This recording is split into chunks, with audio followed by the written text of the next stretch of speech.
Disc O versus Disc O.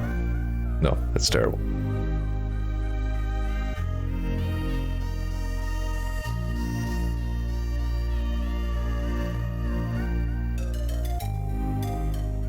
Yeah, I currently don't have next door neighbors again. Not totally sure what happened there.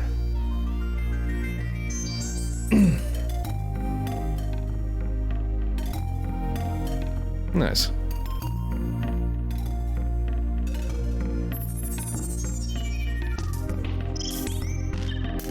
This music is still... I'm gonna go ahead and use the phrase pornographically nostalgic for me.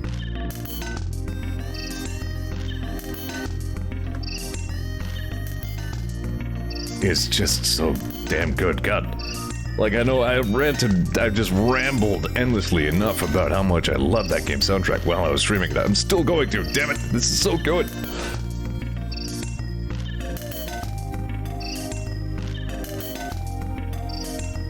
I'm surprised at how effectively I was able to turn the... What was her name? Eva, I think? Into a little ghost.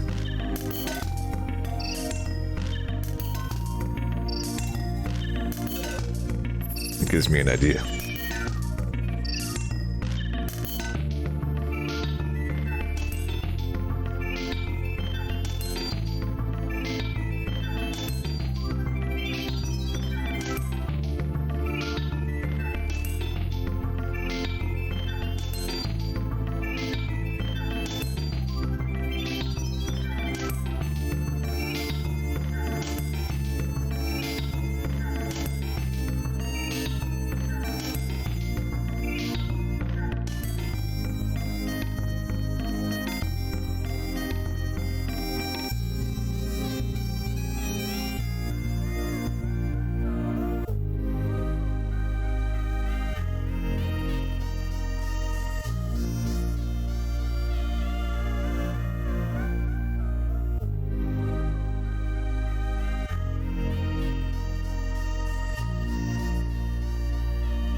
It's not bad.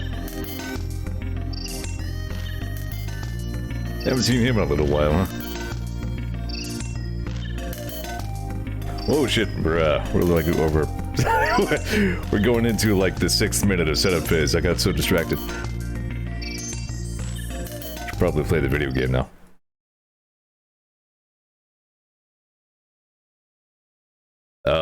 We might be in for a real interesting episode today. I remember being kind of dissatisfied with where I left off. But I might put that chapter off a little bit.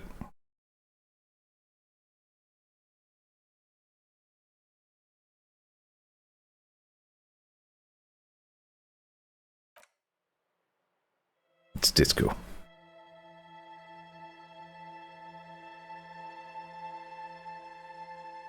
I think that little animated intro is new for the, what is it called? The Final Cut?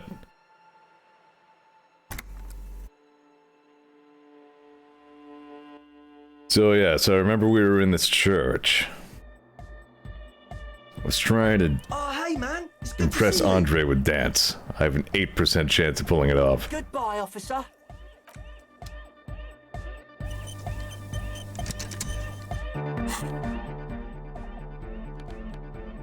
Alright, how's my authority? Because I'm gonna need that. I know I had like a heavily penalized authority by some things I was wearing and carrying around. But I don't think I have anything that really boosts authority. whole bunch of crap happened last time. We got much farther into this, well, I guess it's the Disco Elysium plotline, but that's what we decided, cripes, to call the club that we set up here in the church. We almost shook the church down by tuning into the sound of the hole in the world, and then causing a positive feedback loop. It almost vibrated the whole church apart.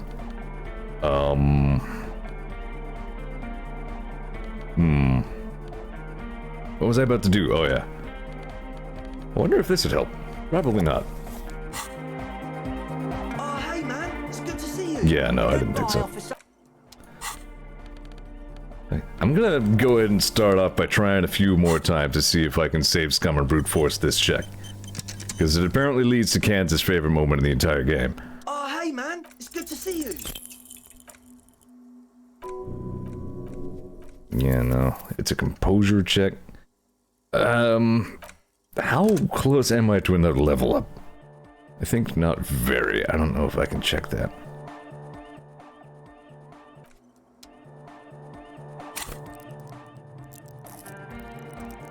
Yeah, like not at all. 2 out of 100, yeah.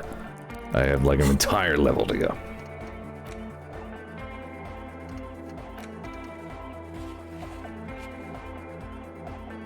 Looking for Ruby brought you to a mural that you think is important. Inspect it thoroughly. Right. I have an overwhelming chance to pass that check, but I don't want to yet. This is an impossible composure check. All of my yellow checks are terrible.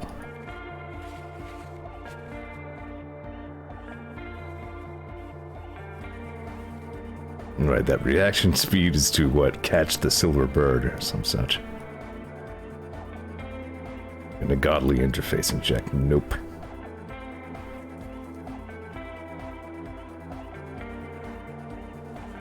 Can't pump iron, I'm no good at that. Church doors, I think that's moot at this point. That's to check what, that's to figure out what Roy's high on. Trash container, I think to pry open the dumpster, yeah. Sleeping dock worker, I don't think he's even there anymore. Measurehead, no.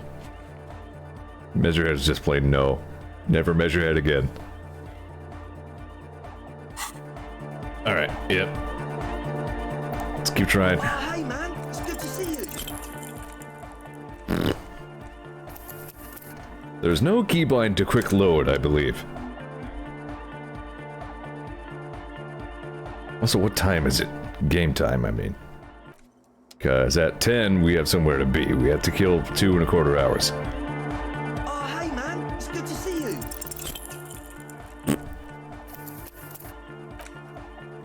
I have been doing everything I can to avoid save scumming through this game thus far, but apparently it's very important that I do save scum this one check. And I mean, we've come so far in this quest line, I can't just fizzle out of it now. We've all come so far.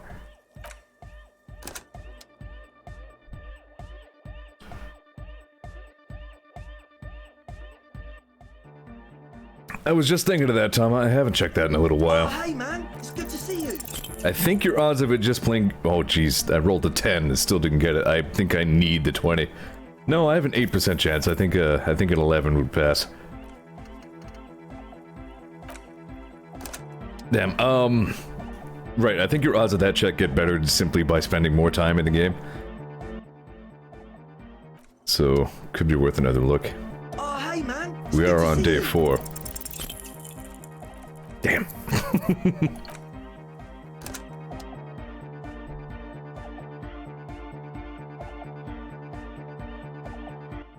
For as repetitive as this beat is, it's so weirdly likable. Oh, hey man, it's good to see It's just a good rhythm. Somehow or another, it doesn't grate on me. This doesn't go the way out to the big events as Kens. That's what I figured. I'm gonna give it another couple tries, but I'm not gonna kill myself over it here. Oh, hey man, it's good to see you.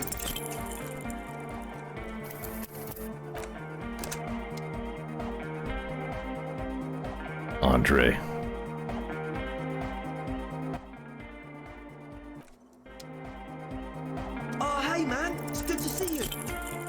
I feel like TechPain and I both approve of Project Nexus at this point. It was a little tough to break into. But he's really getting somewhere in arena mode now, which is cool. I still haven't invested a ton more time into that yet. But we've been really enjoying the story mode. It's interesting to see some other things that they had to approve with some caveats, says TechPain. Yeah. It's interesting to see how they had to rename a few things. Like them seeing something called like a dissonant reality engine or some such, and I'm just like, that's probably the improbability drive they're talking about. Don't think they can call it that now that they're selling the game. And the ever subtle, you know, Dr. Jebediah Christoph. Oh, hey man, it's good to see you. I'm going to try 3 more times.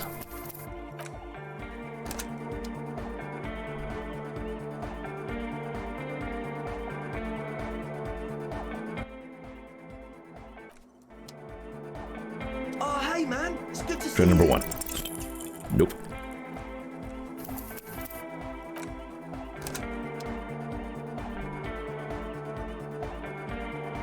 As I recall, the original concept behind the improbability drive, like the actual, I mean, in The Hitchhiker's Guide to the Galaxy, Oh, hey man, it's good to see was you. that it could perform anything in the universe, provided it could determine with absolute mathematical precision how improbable the thing was.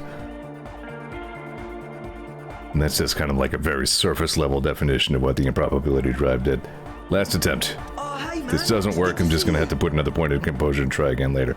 This assumes that I'm able to. Yeah, I've got one more point. Nope. Goodbye, officer. Let me make sure that I've got like a real save here. Might fork my save. Like that's gonna happen on stream at some point one way or another. Alright, how do I kill 2 hours?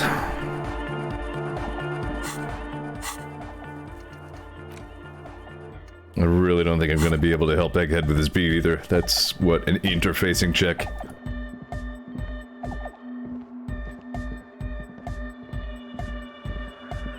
Good morning. Yeah, harder car. Still at 3%, the absolute barest minimum, only slightly possible, even with a positive modifier. Bye, Egghead. You have anything nice to say? Yes, what is it? Nope.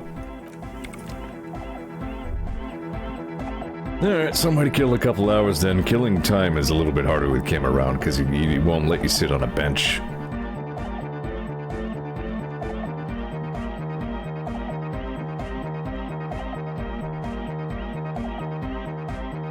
Although, now that I'm not trying to pass that check anymore, I can put my cool clothes back on.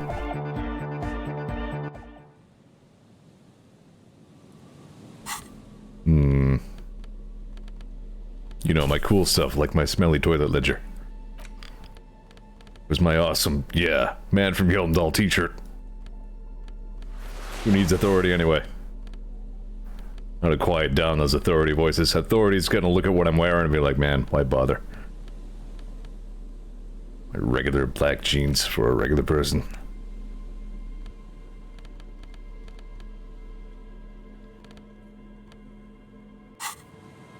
I have wondered if there's an achievement for completing the entire set of Fallenware.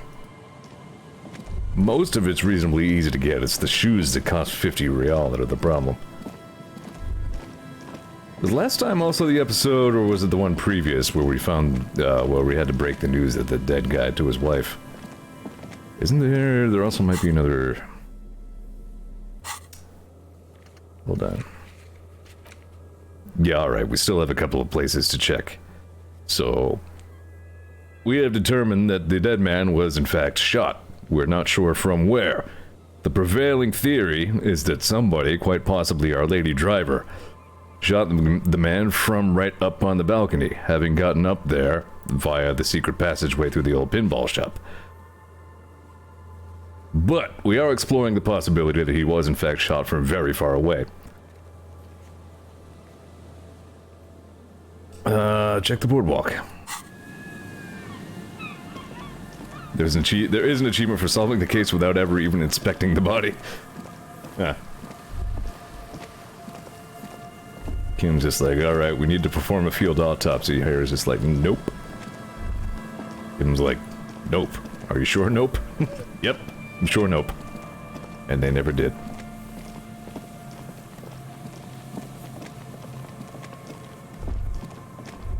I don't think I have to check these scripted traps anymore.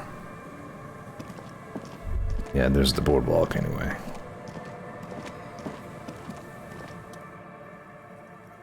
Just dead and dying locusts and the slow swaying of the surrounding reeds. Poor things. Not that I have much love for locusts, but yeah. Even the lowliest creature, maybe it deserves better than to die in a cage. You know?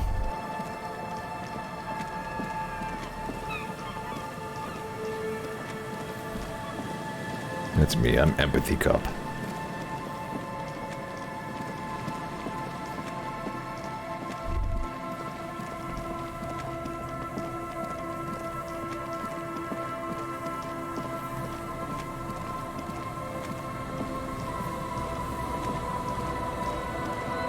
I think what's going on with me lately is that I'm just tired all the time because my sleep schedule's all fuckered up. You know, for a change, but like more than usual lately. You know, I was just thinking you might not want to be browsing those things. It wouldn't surprise me at all if something spoiled. Oops. Almost impossible to get a fire going this near the ocean.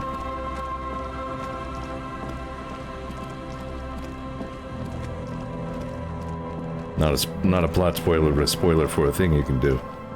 Interesting. So, are we talking about this boardwalk, or are we talking about the one where the guy fell down as broke as Jesus? Must be the other one. A door, a building, a hiding place. Could the instigator be inside? Maybe. Could be anywhere.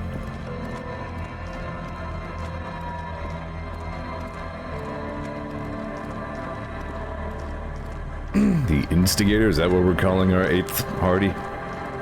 The mysterious... The driving woman. Lady driver, that was it. What is it with this place that I find so hard to navigate? Where's the other place?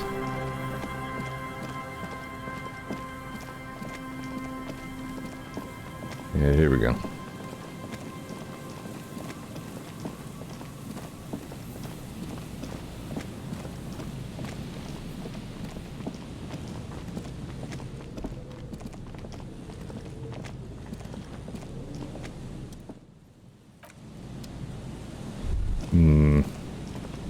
This might not be the place.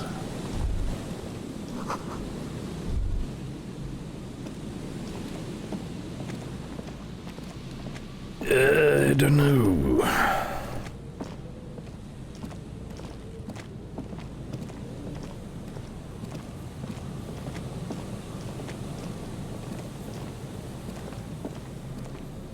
My combo types are a little bit all over the place in this playthrough. Partly just because I'm picking things that I think would be interesting to say on stream.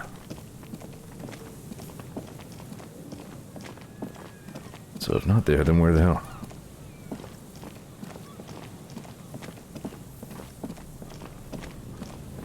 Achievement for saying 7 boring as fuck things. Surprised if I haven't notched that one yet.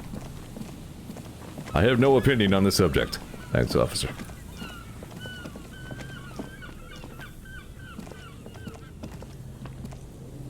Well, I don't know what's going on.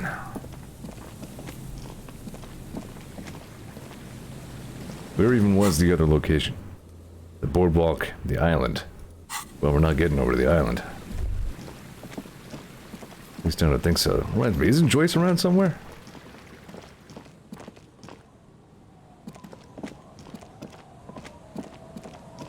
Where'd all the music go?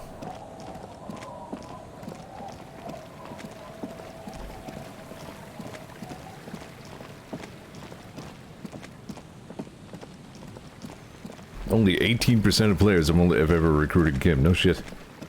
I did that on my first run.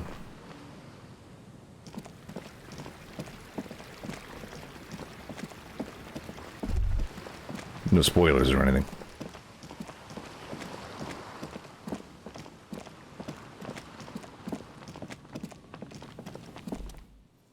See that seagull up there? Remind you of anybody? Me? Exactly. Why am I like a seagull? Think about the seagull's story. It's one of endurance and adaptation. The seaside was paradise once. They were birds of that paradise. Then their paradise became shit city. And what did they do? They became urban survivors, eating burgers out of trash cans, killing and eating pigeons. No time for that sentimental bullshit. They're hustlers getting shit done. The one pair of track pants away from gangsters, just like you. Hold on, have I ever eaten a burger out of the trash? You have. The body remembers. I'm not like that. I'm still romantic. Sure, inside, but outside it's a tough world. You've got to do whatever it takes to survive, and you do. Question is, will you admit that to yourself? Nah, I'm not really into the hustler thing, no. I do not hustle in any way, shape, or form.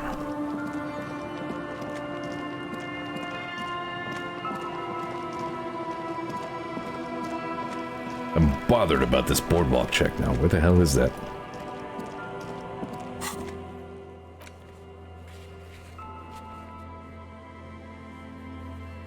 I don't care about this washerwoman.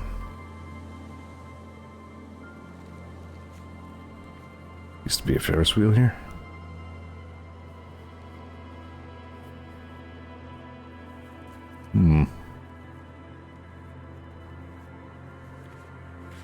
I'm not just taking in some details of this map.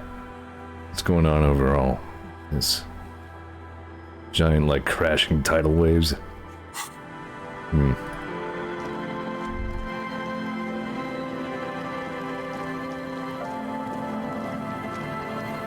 Well, let me take one more look. And it's another thing that I don't want to spend all day on. Or do I? Because again, I gotta find some way to kill 2 in-game hours here. Wait a minute, I thought it's something I can do. Maybe. Maybe. If the game will let me.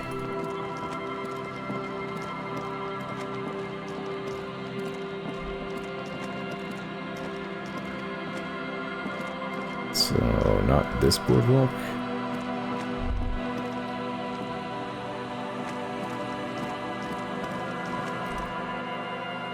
There's no way the purpose in here, officer. Look at how scarred the boards are. All attempts to pry them off have failed.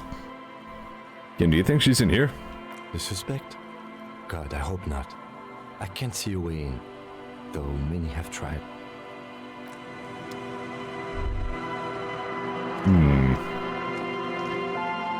Still not what I was looking for.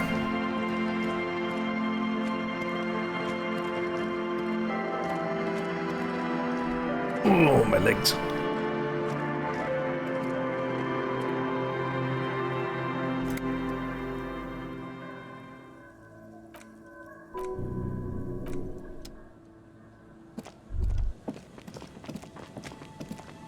So many things influence that other check, because again, it's like vital. I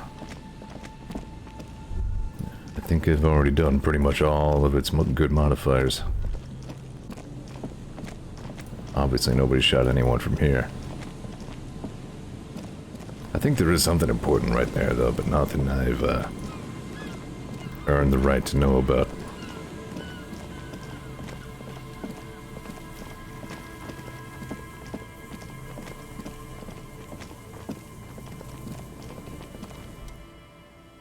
The light vanishes inside the concrete slit. The structure goes deep under the earth. Kim, any idea what's down there? No idea. Could be connected to one of the buildings around here. Think we might find Ruby down there? We might find her down somewhere. There's an old storm drain system beneath Martinez that's mostly collapsed. Revachol sewage system has been built and rebuilt 4 or 5 times now. In conclusion, she could be under any building. But not in there? I hope not. Oh! It's no echo and no answer. Maybe Ruby is everywhere. Maybe Ruby is you.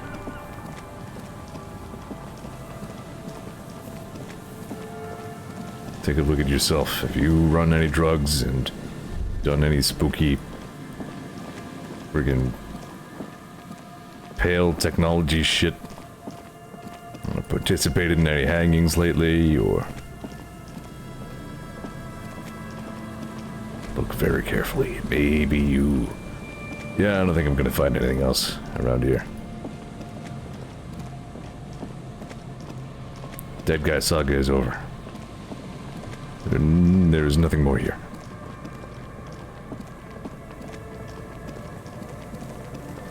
Well, I don't know. I don't think we'll ever see any sort of gun around this area.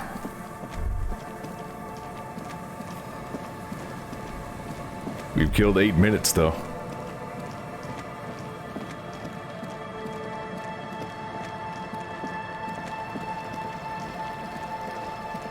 Is there anything else around here? Probably not.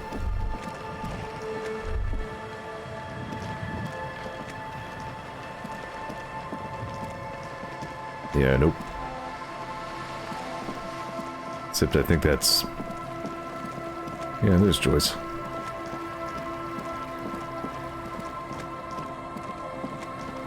Go talk to Joyce a little bit, I guess. That'll kill a few minutes.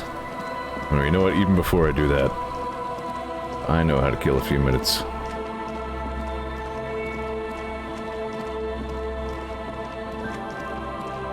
Oh, hold on. Maybe the other place I'm thinking of is over here.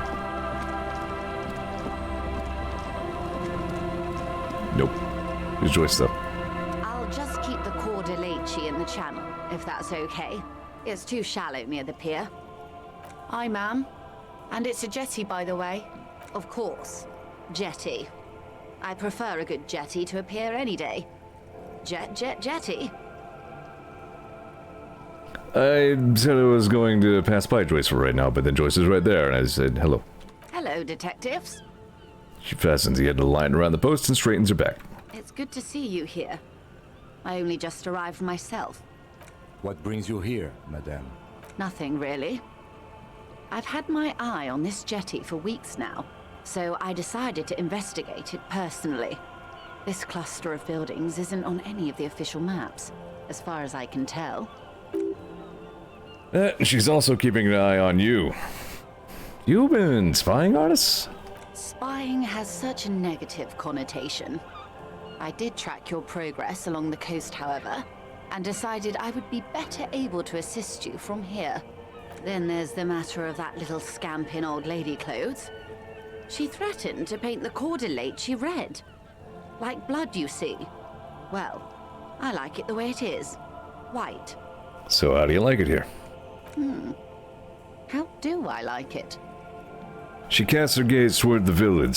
Slush melting on the cinder blocks construction work left half finished 10 years ago. Water drips down eaves of eternite. The jetty below her feet creaks to the tune. The smell of salt and dog shit in the background. It's pornographically poor. The street has no name. All the men are dead or missing. And is that the carcass of a motor carriage over there? Nope, I think they were imagining that. That woman hasn't put me to the sword yet. Maybe she will. You should ask your questions while you can. Dark eyes survey the coast leading up to Martinez. Dull gray metal rests in her scabbard, a sword. The wind is too loud for her to hear. Fortunately for you, madame, the RCM is on the scene.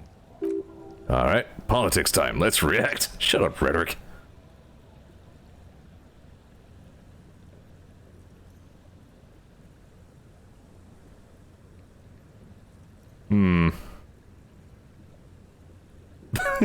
Could just say nothing.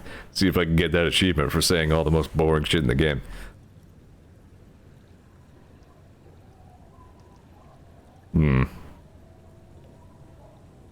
I kind of like this one. Try not to be scared. This is just how the real city looks. Oh, I'm not frightened, officer. I'd never... She leans against the railing, looking up at the gray sky. Above you, there forms a quilt of altocumulus clouds, twisting into each other. The wind tugs and stretches them over the bay. Their cloud shadows slide over the ruins of Revachol West. Wherever they pass, the temperature drops slightly but perceptibly. It's early spring and the rains are coming. An officer enters a low hut of stone and wood. Inside, weapons are piled against the walls, rifles with splintering stocks, and swords, tens if not hundreds. They're antiques, says Lieutenant John the Archetype McCoy to his partner. They're digging them up from the catacombs now, fixing them, old caches from the Revolution.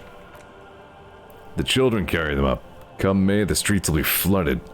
Outside, the wind rattles the loose hatches, flooded with cheap weapons in angry hands. Have I told you how they discovered this place? The wind picks up, her raincoat flaps in the gust. This fishing village? No, they're in Celindian, Isla. No, you haven't told me how they found it. Well, your condition has left you no worse off than most of these people. The literacy rate is around 45% west of the river. 50 years of occupation have left these people in an oblivion of poverty. 45% is around where I operate. Things are getting better, though. I knew you would sympathize. Most Revacholians will never know what this place means. Our home. This island of matter. Or why they were ferried over in the first place. Remind me to tell you one day. For now, how can I assist you in this new location? Tell me now, we have time. Do we? I hear you have singled out a suspect and are in pursuit. This is cause for cautious optimism. I would not want to delay you. This story she will tell only before she leaves Martinez at the very end of her stay. Maybe there is something else I can assist you with, while you're hot in pursuit? Not really.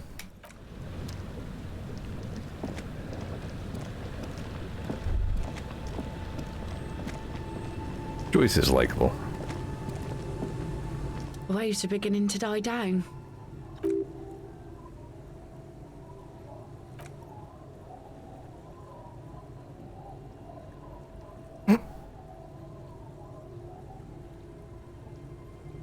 Looking for someone else, actually. Oh? Looking for a suspect who might have stayed in this neighborhood. Okay. When did this person stay here? Very recently, over the last few days, she might have arrived on Friday. Oh. I've been out on the sea for most of the past week. The weather's been good for fishing, so I usually start at 4 in the morning. Really? Yes, that's the optimal time. Got to make the most of the calm. I've been sleeping like a corpse after. The sea really takes its toll. Now I'm just waiting for the wind to settle to get out there again. Sorry I couldn't help you out. Maybe I can help you find someone else. That's it. Not looking for anyone else right now. Well, how can I assist you then, officer? See ya. Alright. It's time to break out the big guns here. I know how to kill some time. Maybe. This assumes I can pass all the right checks.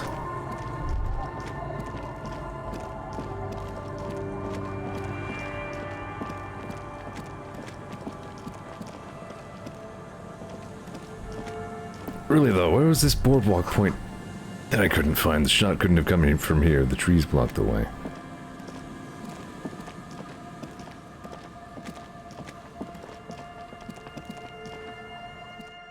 I wish I could remember more visuals from that visual calculus thing.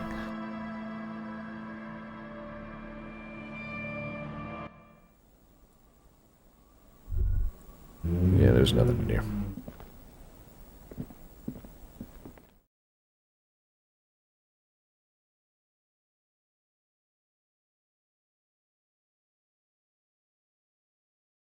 You know, if you open conversation with Kim, there is some conversation line along the lines of, like, you appear to be following me around.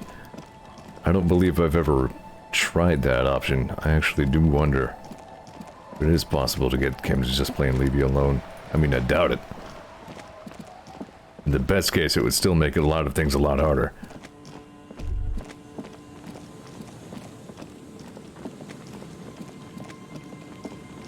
Couldn't have come from around here. Line of sight's all wrong.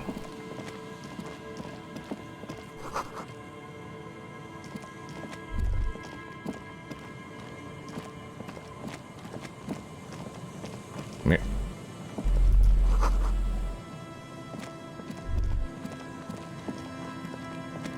Sure still are a lot of things to discover even in these nowhere parts.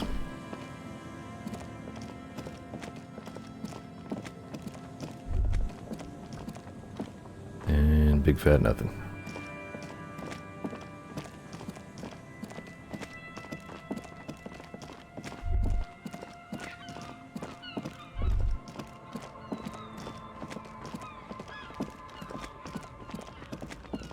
Tree.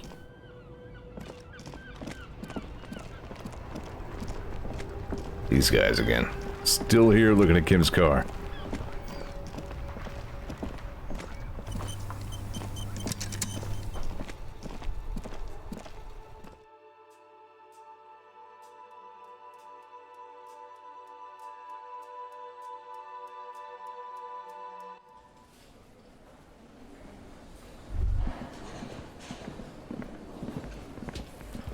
And there's one point I'm almost certain we can't get to. Hey, was there something you needed? Gart, I need to sing karaoke now. No, you don't. It's not happening. He tries not to look at you. It's dangerous to acknowledge the karaoke man.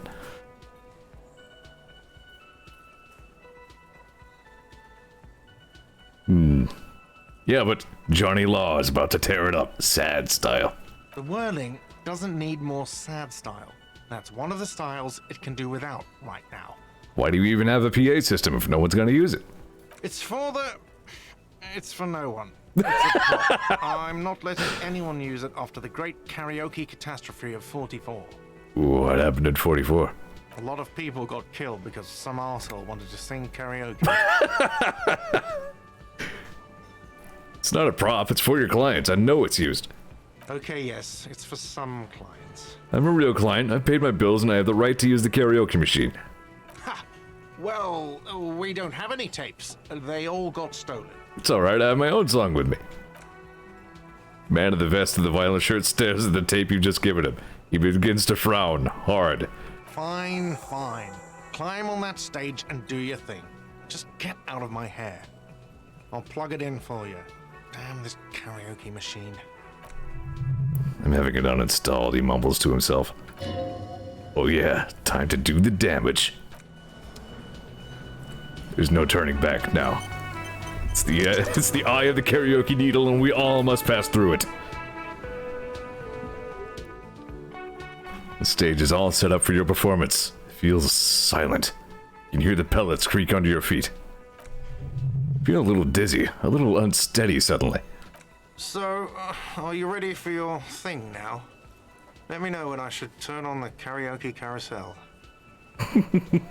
Hey, I have a positive modifier thanks to Arno Van Eck. Immediately a loud feedback noise startles the room. You feel like an amateur. How are you supposed to hold the mic? Should you just sing into it? Where should you stand? Does someone feel like throwing up? I do, a little. Oh no. I'm blowing it. The bar is full and buzzing with chatter. No one is paying you any attention, but you still feel your knees turn to noodles. Okay, now a couple is looking at you, even worse. You're sweating. They're going to hate you. Throwing in some dance moves. I'm going to sing karaoke, Kim. I can see that. Ah, I passed. This will actually be new to me. I've only ever failed this check, and it was great.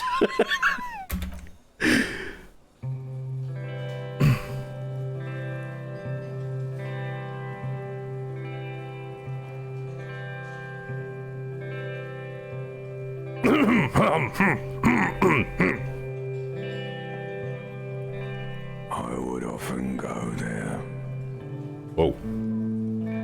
to the tiny church there. Yeah, I didn't see that coming. The smallest church in San. Though it once was larger. How the realm may rest there. Down through the mist there. Toward the Seven Sisters Oh, yeah, Lena isn't here. Toward those pale cliffs there. I would often stay there. In that tiny yard there. If I'm honest, failure version is way better. I have been so glad here. Still wearing my yellow hobo gloves. Past here. But now you are all alone. None of this matters. No, none of this matters at all. Yeah, no, failure version is way better. I would often go there to the tiny church there, the smallest church and sign, once it was larger. Now the real may rest there, down in the mist there, towards the Seven Sisters, towards those pale cliffs there.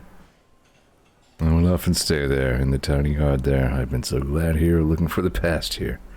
Looking forward to the past here, but now you're alone. A lazy applause fills the room. Feel your hands shake as awareness of your body returns to you.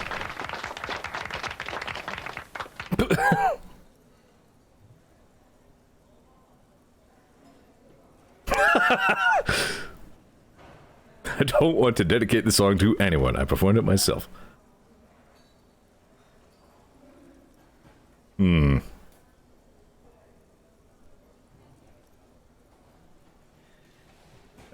Yep. I was just thinking, time it goes devour. Yep. I would like to dedicate this song to the pale nothing that will devour the world. Microphone amplifies your voice in an uncomfortable manner. Someone coughs. Most people have gone back to talking now. Good, good. Are we ready? I want to unplug the microphone now. Last words. Thank you, Martin S.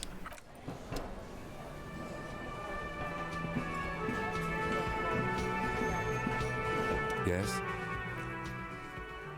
Oh, there we go. Ah, smallest church in Saint-Saëns, right? Saint-Saëns, alright.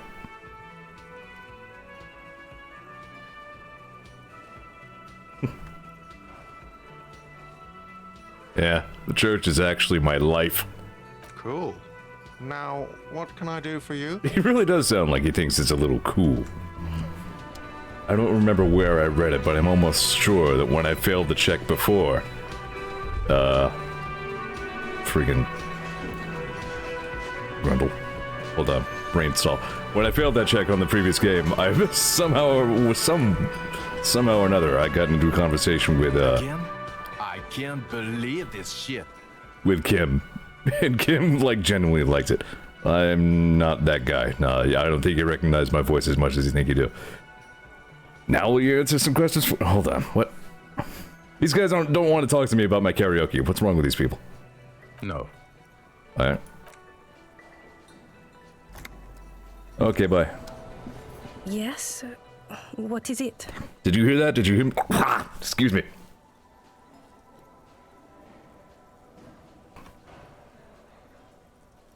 Furthermore, I don't think you could catch me reading green text with a gun to my head. Did you hear that? Did you hear me sing? Did you like it? That was pretty good, Harry. Wasn't it, Jean? That was, yeah, that was absolute shit, if you want my opinion. Drunken shit. Haven't wanted anything to end this badly since I had cluster headaches. Horrible. Truly horrible. I beg of you, don't ever subject anyone to this torture again. I mean, seriously, you need to. How do you really feel, man? Jean, it's not right. Don't make it worse, and I really liked it. She actually did. Thanks, drama.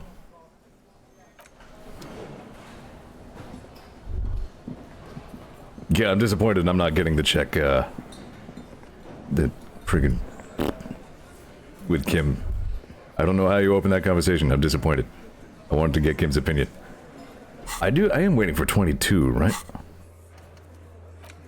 Yep, I still have 2 hours to kill. Son of a... Thank you, appreciate it. Yep, pure coincidence, I'm not that dude. I'm not a YouTube green text reader. What about you, Titus? What did you think of the karaoke? The Copper-nado is back. What do you want? Nothing. You go ahead back over to the table.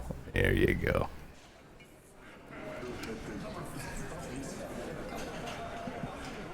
Yes? Tough crowd, man. Everyone's a critic. What can I do for 2 more hours?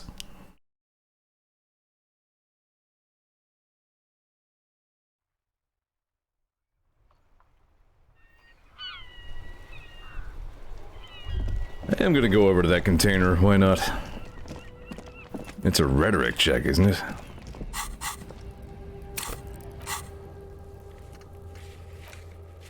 Yeah. An impossible rhetoric check.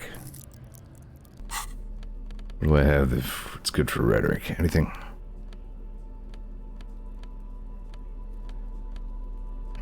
Rhetoric shirt on!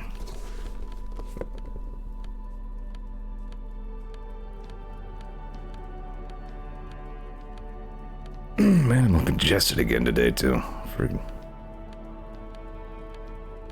It's been a weird shift in seasons here. It's not quite sure what temperature it wants to be. It's actually running my AC earlier.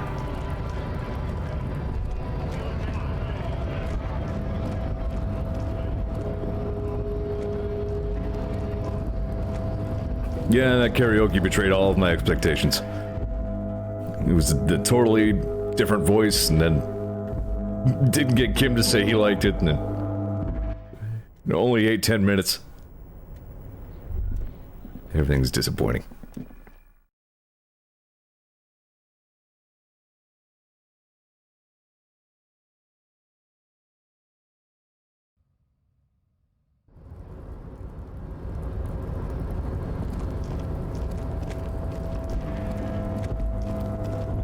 I'm actually curious now, like I almost want to look up that guy with a voice character. See the comparison for myself. No, look at the light. It's lights. Eco kept comparing me to some guy in a video he found. It's like, holy shit, this guy looks exactly like Zeor, and he's just some like squinting scruntus, and I'm just like, who the hell is this? Doesn't look like me at all. Please stop saying that. Been in this world for many days. Ooh. And as it's always been, it's impossible to open a container with rhetoric. Maybe you're losing your mind? Yeah, probably. Welp! I can't dismiss Kim, that's for sure. I'm going to need Kim with me.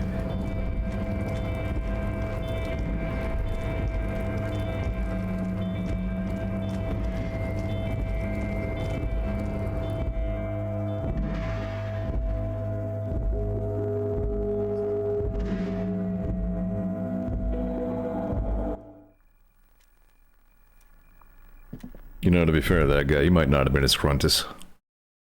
He didn't look like me, though, and I didn't find the comparison flattering.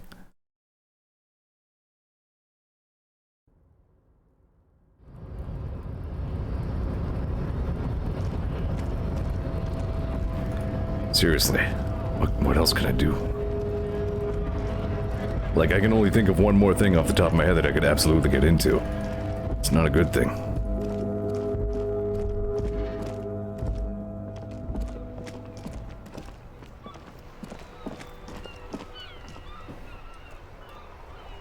Take me says, I looked him up. There is definitely similarity in the same ballpark as Markiplier when he's not overacting, or Total Biscuit without the British accent.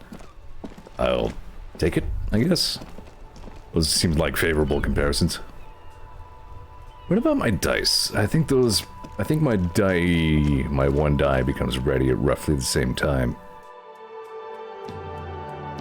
as the other thing I'm trying to kill time for.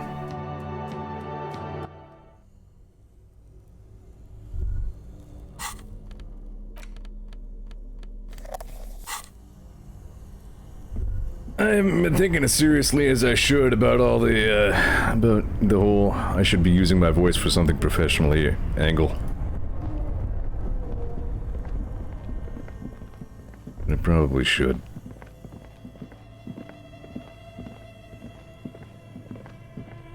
I was looking at an audition that Soup sent me the other day, but I didn't feel like I'd be a good fit for any of the voices. It was some Sesame Street horror thing.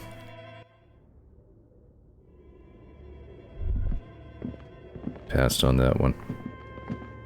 There was another one I did try out for, but it was a case where, like, there was no natural cadence to anything, that any of the lines, you know what I mean? Like, they were all just, like, NPC characters saying cryptic shit. And, like, every other word was some made-up nonsense that I had no idea how to pronounce.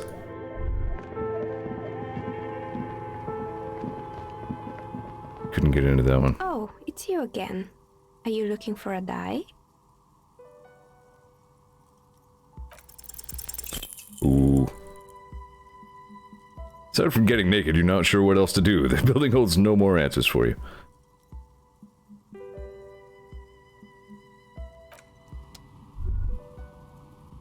Yeah, nope, no dye yet.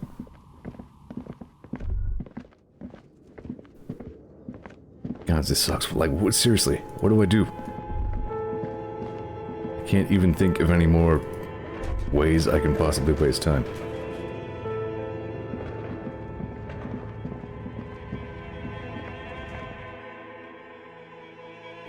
Is the bookstore still open?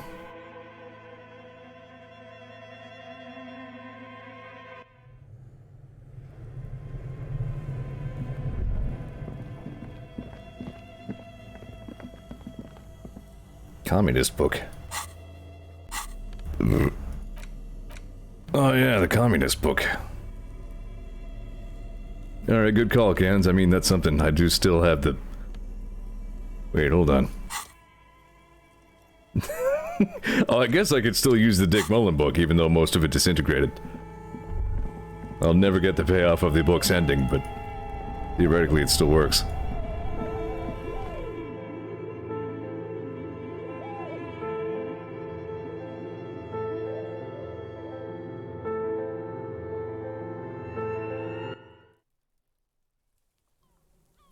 Alright, Kim. It's time to read about communism.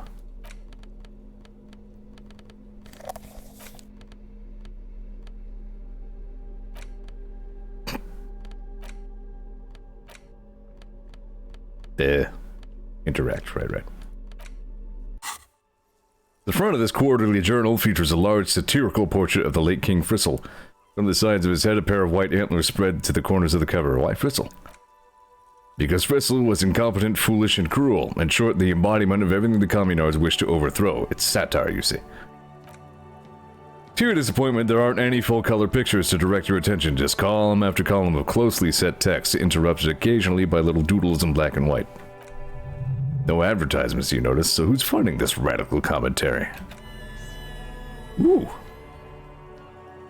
After riffling the pages with your thumb several times, you return to the table of contents. The magazine is divided into several sections: international developments, Kunst and Kultur, and local concerns. Just inside the cover, there's also an editor's note.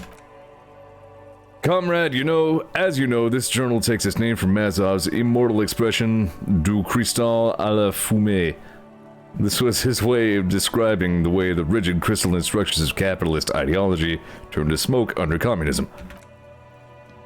If you tried buying and playing this Suzerainty game from the bookstore game, I have not. Though now that you mention it, it sounds wonderful.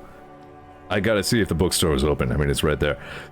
But like the structures of capitalist ideology, we too are at risk of going à la fumée. Unlike many publications which are content to spoon-feed their readers reassuring drivel, La Fumée is committed to telling the radical truth, even when that truth may drive away potential subscribers. Only 4 issues in, it sounds like they've already alienated their readership. Perhaps they have overestimated the market demand for this type of commentary. So please, if you value our radical Matsovian perspective on contemporary politics, culture, and international affairs, please consider subscribing today. Yours in struggle, the editors. Kim, I think this is a communist magazine. What do you expect? It was laying around the office of the Debarders Union.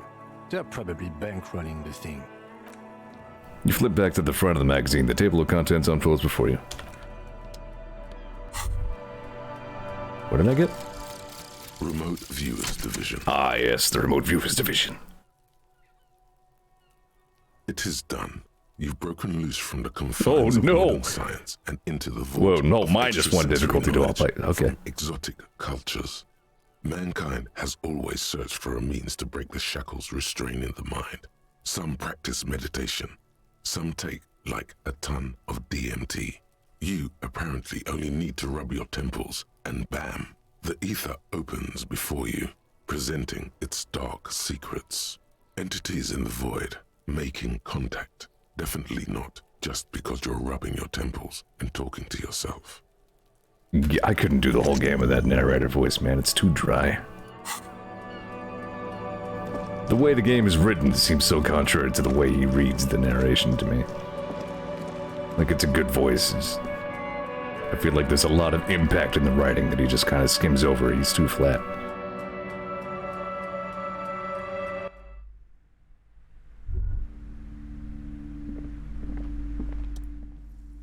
The Suzerainty game, huh? Wonderful choice, sir. A wholesome family game. Well, it's mine now, I guess.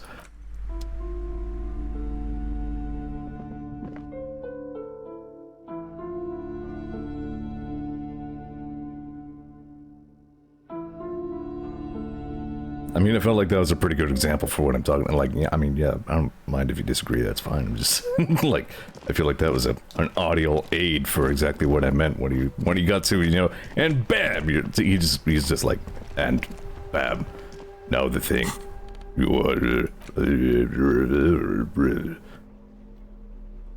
Civilization building board game where you get to choose a nation that's set up to colonize,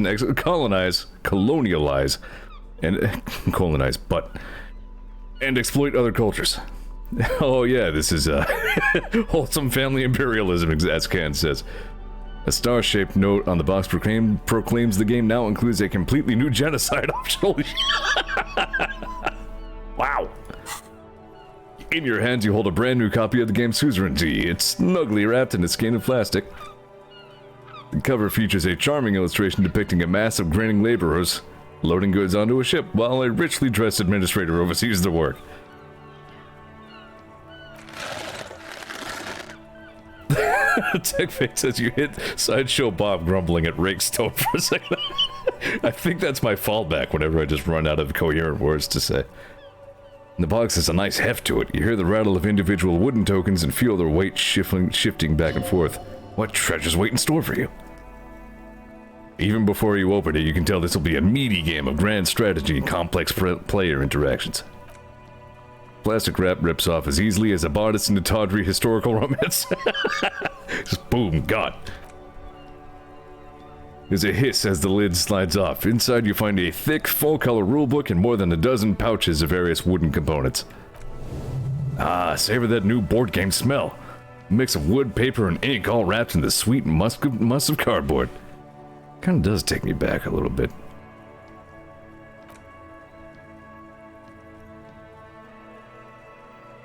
Genius says, sadly, I don't think you can play We're All with Kim. I don't think you can anyway, not sure. You open up a number of pouches containing wooden tokens. There are also several punch boards with other cardboard components that will need to be punched out before you can play. Alright. Each cardboard token makes a satisfying as you pop it out. Soon a neat pile of cardboard coins and counters has accumulated before you. What? You're not going to offer to let me punch any of them out? I want to let Kim do some. Ooh. In addition to the worker and building tokens used by each player, there are also several piles of colorful resource tokens, each representing one of the game's 4 principal resources. From the Empire of Safra, orange apricot tokens. From Il Marat, the ancestral name of Ilmara, gray marble block tokens. From the Semenine Islands, white sacks of sugar tokens. And from Supramundi and Saramiriza, magenta tokens for unprocessed cocaine leaves. Oh, those are nice. Kim's into it. So, hey Kim, Well, you want to play Suzer T? The lieutenant looks over the rulebook before he sees something that makes his eyes go wide. Holy shit. The average playing time for this game is 1 to 6 hours. I'm not sure we can afford to set aside that kind of time for a game. I'm a little bit taken aback. How often does Kim start anything with holy shit? So he says, but his gaze lingers a moment longer on the rulebook than is strictly necessary. He could make time if he really wanted to. I'm awfully good at suggestion checks. What is detective work if not an elaborate game? You need logical inference, attention to detail, the ability to analyze your opponent's motives. Come on, it might help us think of more creative solutions to the case. I do feel like my thinking has become somewhat rigid. Maybe a little diversion to keep the mind limber is just what's in order. We'll display it in the middle of this busted-ass, war-torn plaza next to your car. See, he's doing all the hard work himself. All he needed was a little nudge. Alright, you've convinced me. How do we play? You should probably read the rules, huh? When I thrash you, I want to make sure it's by the book. Oh shit, it's on. The lieutenant flips through the manual more quickly than you're able to keep up with. Then you each take your bags of tokens and counters and unfold the board between you. In the center is the crown of Revachol. Radiating outward are her colorful vassals, each one supplying some raw material desired by the suzerain. Apricots from Saphira, archaeological treasures from Elysium, sugar from the 17 Islands, and magenta cocaine from Supramundi and Saram. But there's also a neat little log to keep track of your progress in case you need to put the game away and come back to it later. The lieutenant goes first. He draws a contract card and moves several of his workers to the Saphira territory and the others to the 17 Islands. Alright, detective. Your turn. You have a few options available to you. Will you try to fulfill contracts right away or rearrange your workers to maximize production on future turns? Let's try to fulfill a contract, even though I don't think that's spelled right. Yeah, it's not snowing at the moment, but keep an eye on it. You draw a contract card offering a number of coins in exchange for archaeological treasures. You place all of your workers on the Elysium territory. On your next turn, you produce 6 units of archaeological treasure and fulfill the contract for a handful of coins. Not bad, detective. But not good enough, the lieutenant seems to be saying. As he completes his own contract card, the lieutenant is rewarded with 4 coins and a round wooden token that he places in the center of the board. That's a market. It's worth 2 victory points. Why don't I get one of those? Don't worry, it was mostly just luck. You'll earn some points soon enough. Kim trash talks like I do.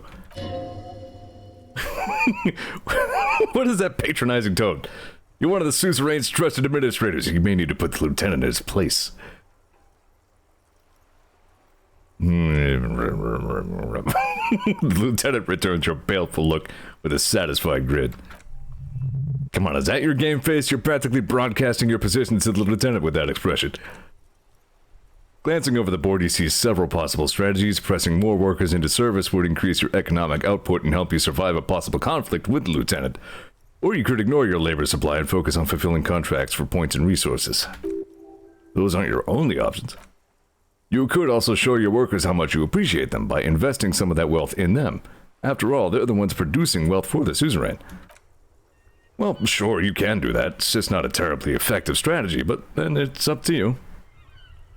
Yeah, let's ask Kim what I should do. I'm on to this guy. So, hello time.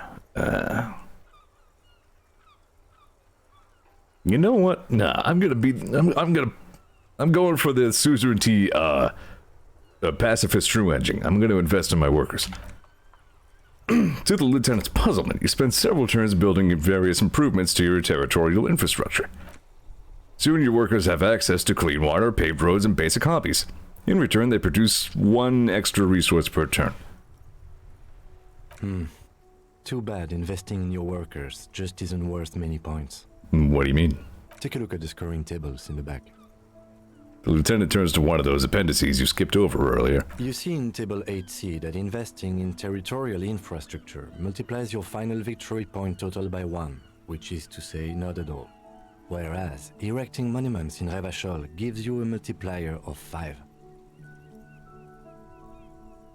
So you're saying the values of the ruling class are completely divorced from the well-being of the people who generate their wealth? Yes, precisely. Now it's the lieutenant's turn to respond. He moves aggressively onto the Safre territory. Soon his workers are producing a steady supply of extremely valuable apricots. How can you let the lieutenant dominate you like that? You need to hit back and hard. For several turns, you struggle to respond to the lieutenant's burgeoning apricot empire. Eventually, you relocate the majority of your workers to Supramundi and Saramiriza, where they begin producing a bumper crop of cocaine tokens. You draw a new contract card. According to the text, there is an aristocrat willing to trade a large supply of cocaine for a number of coins and access to a rare bonus, amplified music worth 7 victory points. Ooh. You've reached a critical strategic juncture. How do you respond to the lieutenant's aggression? We gotta go for that contract.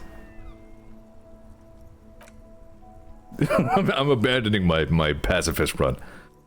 My speed run is ruined. It takes several turns, but you slowly begin accumulating the cocaine necessary to complete the contract. When you do, it practically rains cardboard coins on your side. Cha-ching, Kim! Despite your trash-talking, the lieutenant still has a formidable store of coins and resources. The endgame is upon you. How will you spend the vast resources you've acquired for the glory of the suzerain? Flipping through the manual, you find the most expensive structure in the game, the Revacholian Victory Column with 12 victory points. If you can successfully build it, victory will be all but assured. Alternatively, you could try launching a trade war to crush the lieutenant's economy, or you could blow all that money on a public education system for your worker tokens. The choice is yours.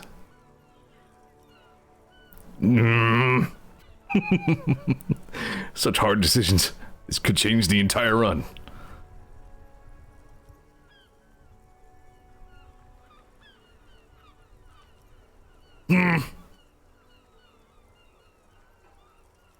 Oh no, all these sound great. You know, fine. I'm gonna be a boring guy. There's a reason very few players ever attempt to build a public education system for the worker tokens.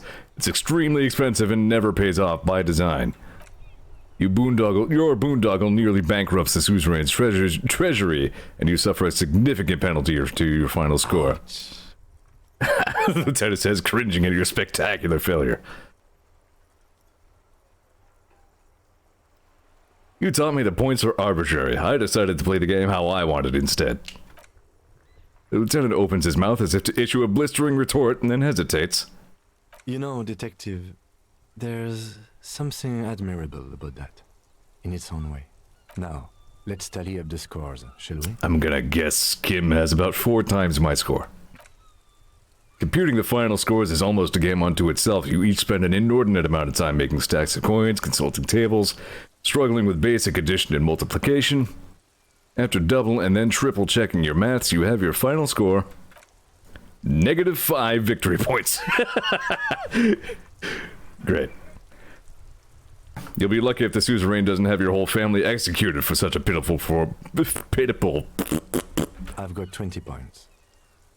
So,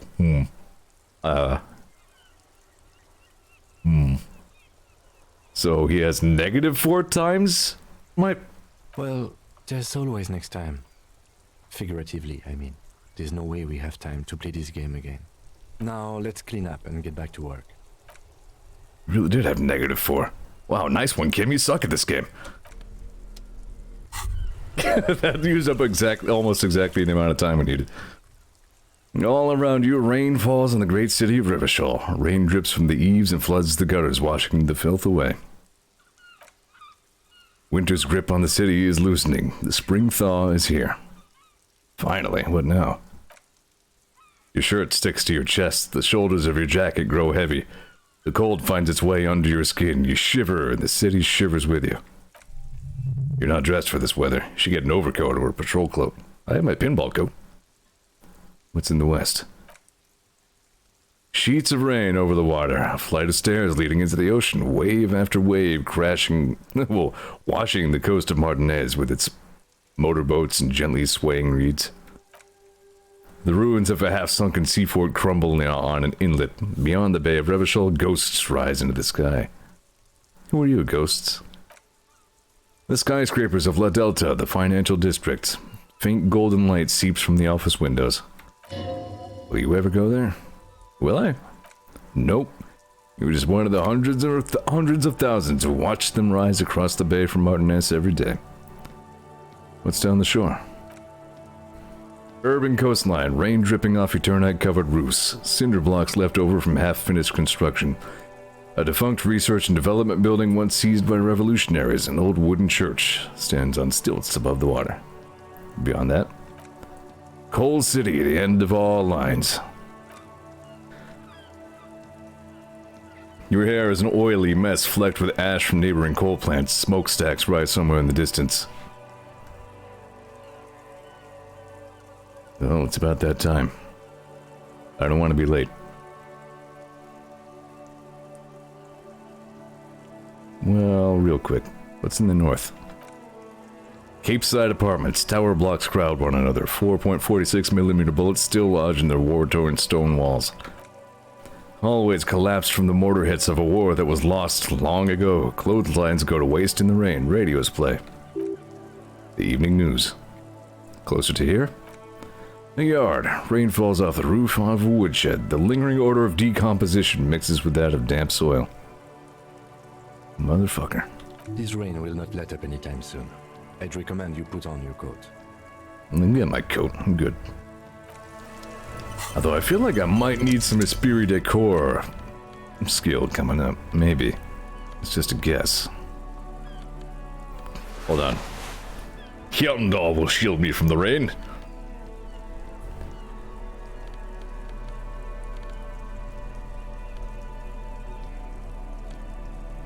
What if I get from this? Empathy and hand-eye coordination. Alright, I'm gonna wear my pinball coat. I'm good. Maybe I will wear my fallen gloves instead of my yellow hobo gloves, though.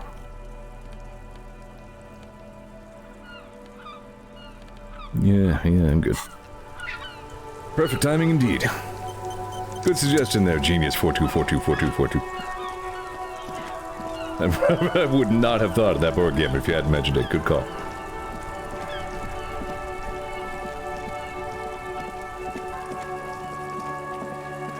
I might have to come back to that later, much later in the game, see if I can beat Kim next time. Let's play like a real imperialist bastard. Crush the opposition, dominate, win.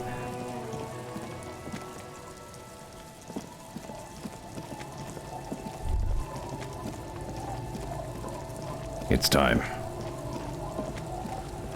Is it just me, or is it really ominous around here all of a sudden?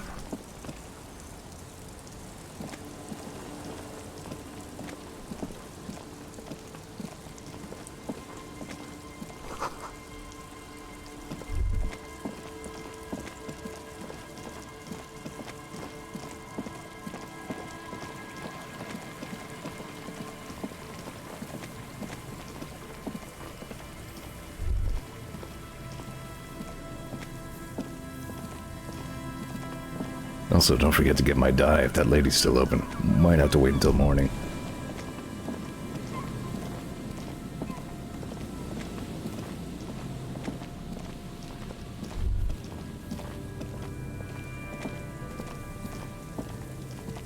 -5 victory points.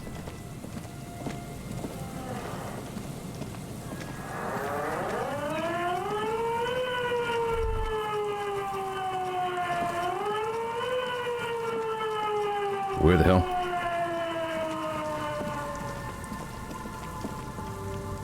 Thought it was right here.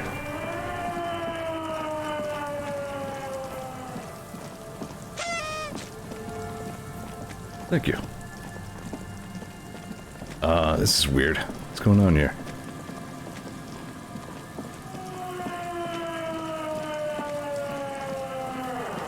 Isn't she supposed to be, like, right there?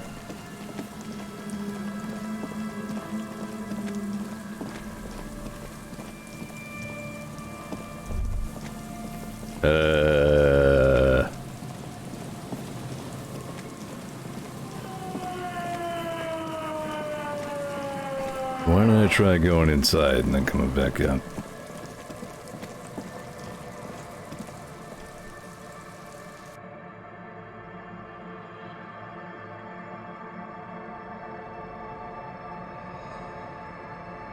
I think a thing is happening. Besides hypnotic dance music.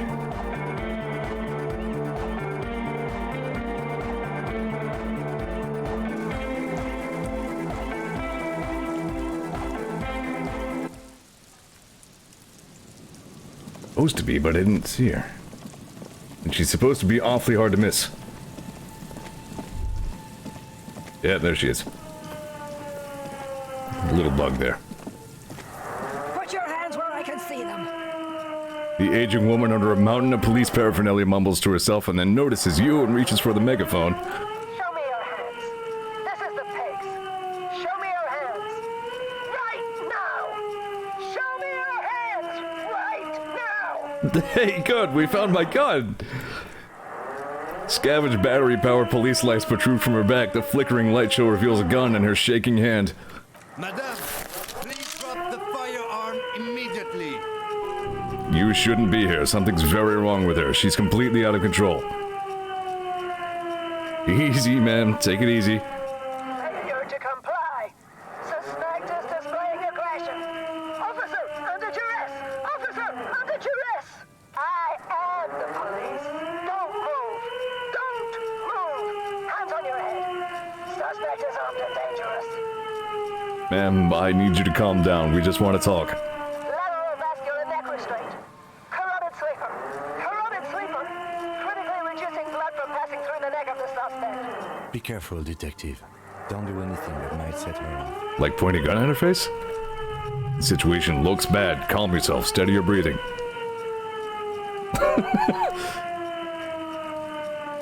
Please identify yourself, ma'am. It's the goddamn police shitbag. Off the pavement. You're under arrest.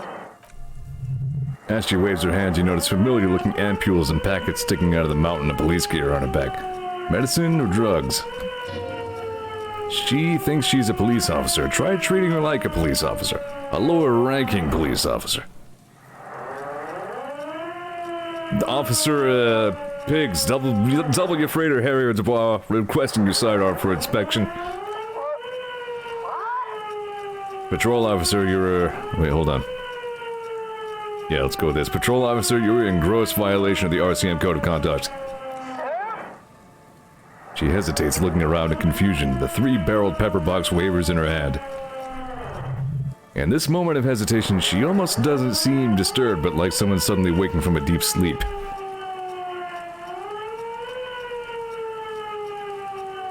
Patrol officer, I have to sign you up for a disciplinary hearing. Easy. Press her too hard and shit.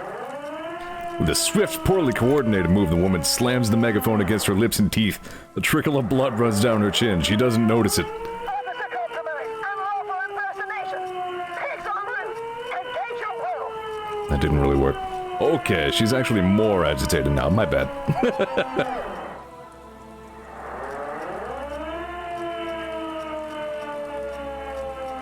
We can solve this peacefully. Please lower the weapon. Officer, you need an assistance.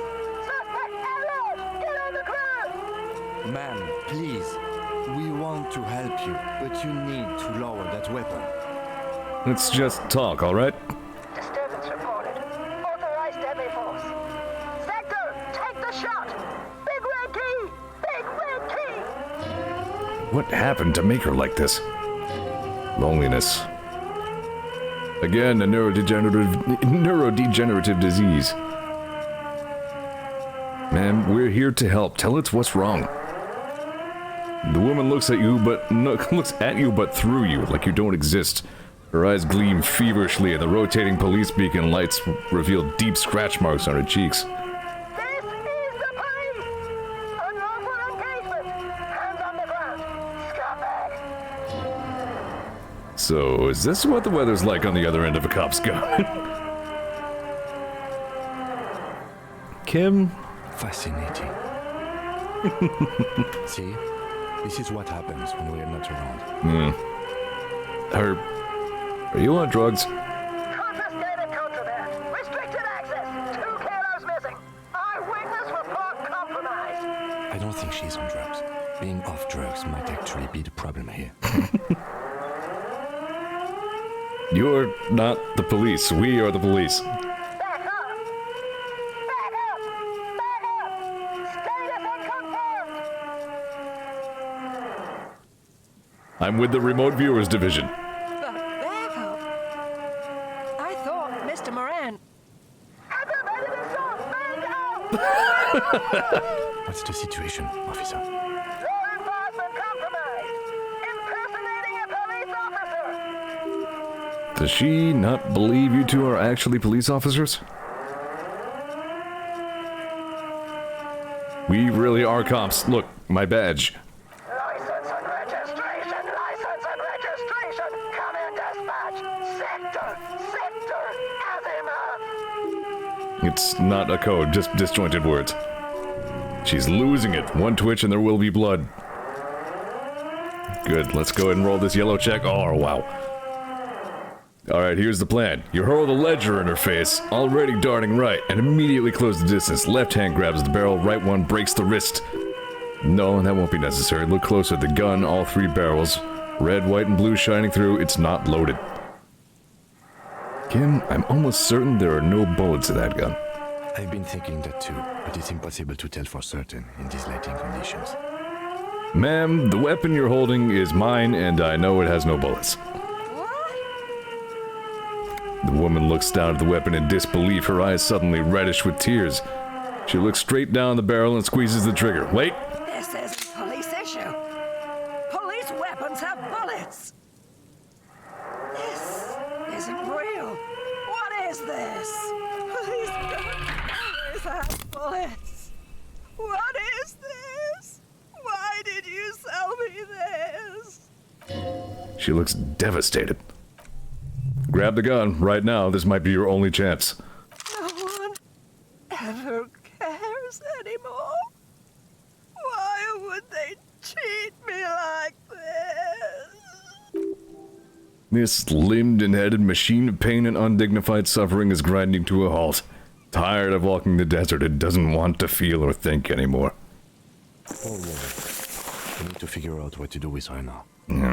Nobody's ever around. Nobody ever comes to visit me. You're not alone, we're all here. The woman stands in front of you, motionless, unresponsive, almost like an inanimate object now. A mountain of police paraphernalia. In there, she is alone, trapped in a world of blue and red lights. Her children and their children, if there were any, stopped coming when it got really bad. What do you think is happening to her? She's in a stupor. I've seen this before. God knows for how long. Could be days when they get like this. Why was she like this in the first place? Honestly, I don't know. Dementia, probably. Dementia and Channel 8. And loneliness. You're probably right. Loneliness. Yeah. Looks like a bad case. But the question is what to do with her right now. Should we just arrest her? I don't think there's any need for that. In her current state, and without the gun, she isn't really a threat to anyone. We could let Titus know. This is a perfect problem for the local peacekeepers to handle. They might even know her family. Yeah, Titus sounds like the man for the job. Then we can ask him once we get back to the whirling. But we have to hurry, because it's late, and they might have already gone home. But I think we're done here for now. Let's head out. This is done. Please, leave the radio on. It seems like a reflex, a half-remembered sentence. Reflex to what? Being left alone? Exactly. With only the voice of Gareth Morand to accompany her on Channel 8. She must have built a new, sadly better, reality from the only material available, radio waves and cop shows. She stands motionless, just a heap of clothes and flashers now. Maybe if you search her once more? Do. We got our gun back. A 3-shot revolving barrel Villiers LaSalle pepper box, completely separate from what Kim has. Typically assigned to officers of the RCM upon reaching the rank of sergeant. The butt of the gun is worn and the engraving on the side reads Sunrise Parabellum. This is your gun, no doubt about it. Parabellum, by the way, means prepare for war. It's the actual name of the 9x19mm, usually just called 9mm cartridge. It's 9x19 Parabellum. I don't remember the original full phrase. Yeah, it was taken from the old expression, in Latin, if you desire peace, prepare for war. Now you know. The woman stands slumped. She looks catatonic under her mountain of RCM paraphernalia. Is one of those things a police cap? There were narcotics in there, too. You're thinking of taking them? Do! No. Give the cap. She doesn't even flinch as you reach out and disentangle a familiar-looking lieutenant's cap from her mountain of RCM paraphernalia. Oh, is that yours? It's hard to say. It's been so long since you wore yours. Maybe, probably, you know me. It's your hat. The old woman does not react to your touch. Hat. This cap is sturdy and comfortable and seems to retain its form very well. Fits you perfectly. The inside of it smells like cheap tobacco and typewriter ink. It feels familiar somehow. Perhaps it too was yours, though how the pigs got it is a mystery. Villiers La Salle is something like villagers of the hall, says Techpain.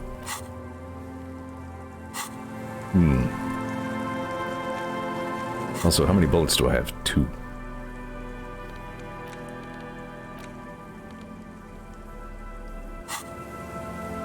You can only celebrate so much about regaining the gun, you know.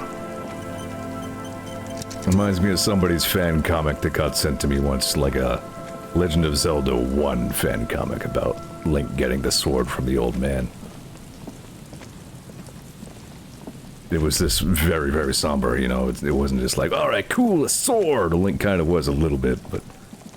And the other was just like, what I have given you is a burden unlike no other. And I hope one day you can forgive me.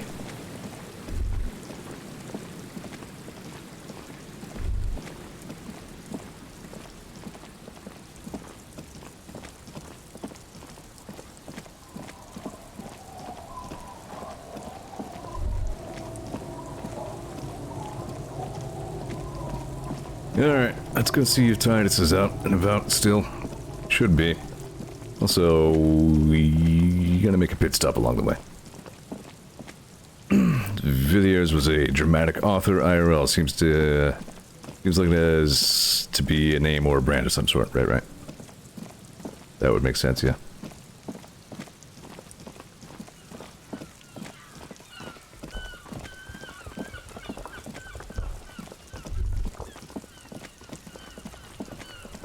Well, a couple of pit stops. You'd probably catch the Hardy Boys before 11. So as long as I don't kill all in 29 minutes.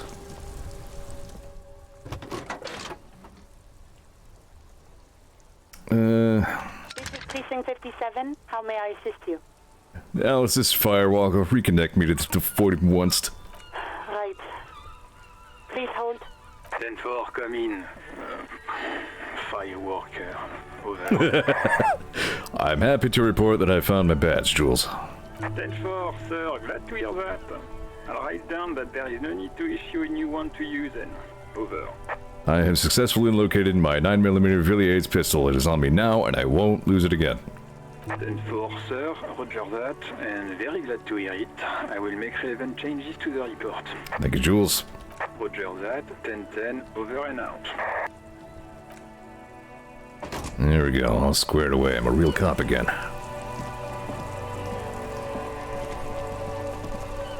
Let's go talk to Titus first.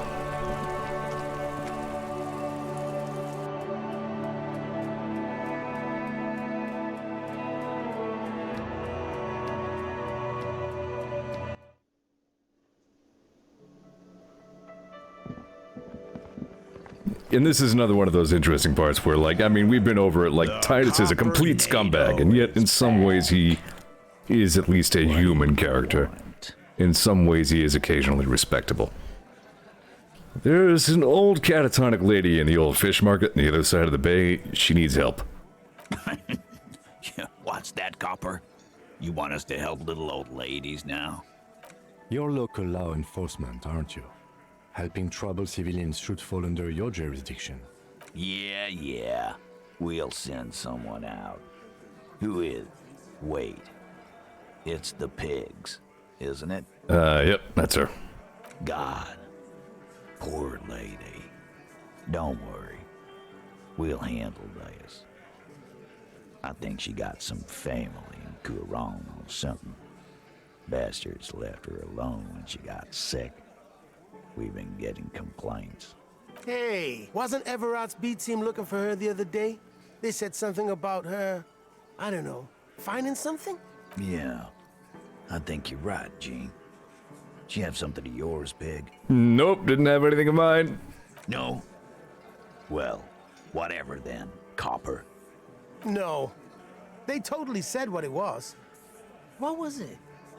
Anyone remember? I don't remember. I was fucking drunk. Then we know we'll figure it out back there. Now, anything else we can help you with? What's her name? Her real name? Auntie LaPlante. We always called her. Something LaPlante. Marianne, amigo. Marianne Amigo LaPlante. Fuck you, pig. What the fuck you are playing at, huh? Easy, Al. Don't let him get to you.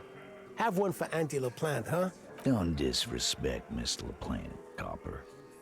She's good people. We all get a little crazy sometimes. Who was she? Wows. Wows. Like before. Just an old lady. Her kids moved away years ago. Never come to visit. Never took her calls. She gets out every now and then. She did right by lots of us when we were kids. Always was a little off, but still. As kids, that must have been ages ago. She was better then. The children kept her together. How did she get like this?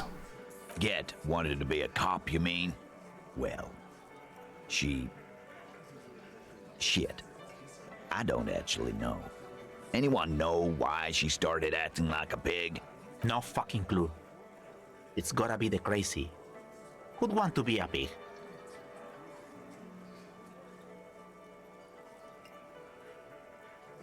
I'm not apologizing for this. Not even I'm enough of a sorry cop to apologize for the pigs. More like who wouldn't? I mean, cool uniforms, fast machines, packing heat, sign me up. You are already signed up, Cerdo. This guy is seriously damaged. Nah, don't worry about it, Al. The cops want to dress up and play policeman. Let them. We'll keep doing the real work. So where'd she get all her cop gear? Dunno. She lives by the water. Shit washes up all the time on the beach. Police paraphernalia doesn't just wash up on the coast, people. It's not like we dump it at night. She bought it, collected it. Station 41. A man carries a crate of rusted, unused badges. Think these would net us something at the annual auction? A balding detective drags a comb futilely across his head. Shit, who'd want those? Just dump him in the river. Thanks for helping out with this one, Titus. No problem, old cop man. We take care of our mentally ill here in Martinez. Ain't that right, boys? Sure enough, we're the real heroes on these streets. Alright, someone to look after her. Crazy old coot. Crazy old coot who until a moment ago had my gun.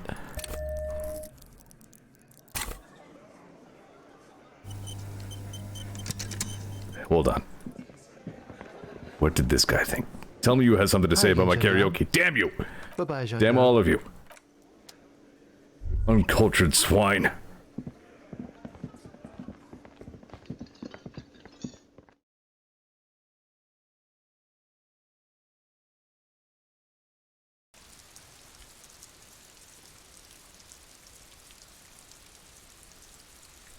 Gave you audio gold. Sang my soul out for you people.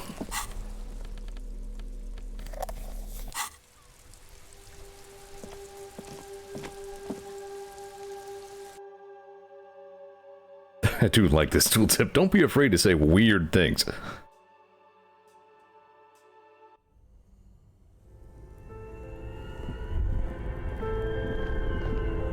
Weird stuff like, hey, what's your name?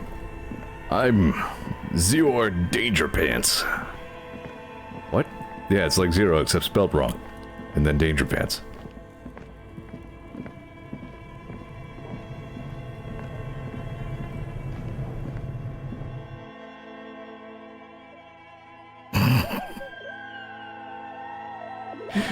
The name Zeor is just branded in me at this point in time. I couldn't change my name if I wanted to.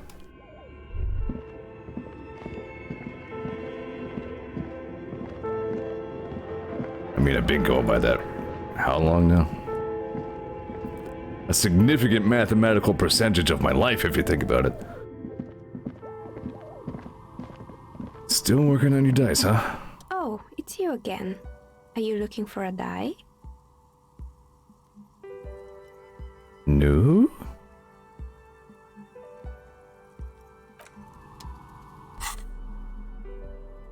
Brother Zero says, I feel you, over 25 years for me. 14, ready for 8 in 8 hours. It should be ready. What about die? It's you again. Are you looking for a die? I'm sorry. I'm a bit overloaded just now, so I can only produce 1 die per customer. How did I be? Some of my friends were I've grown crafty over the years. I guess I'll check in the morning. Like your dice. Sometime tomorrow anyway.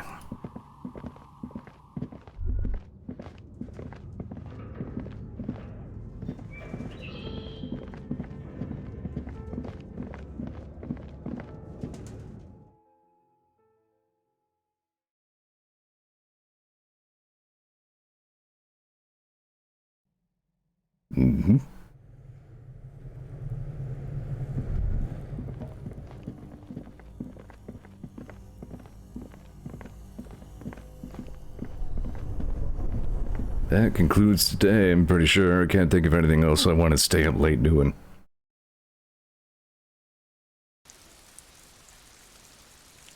Maybe I'll check one more time to see if Joyce has anything else interesting to say. I think the task to talk to Joyce about reality stuff is still there. Maybe I'll also let her know I found my gun. That'd be nice. She'll be so happy for me. Be like, congratulations, detective, on finding your lost RCM-issued firearm.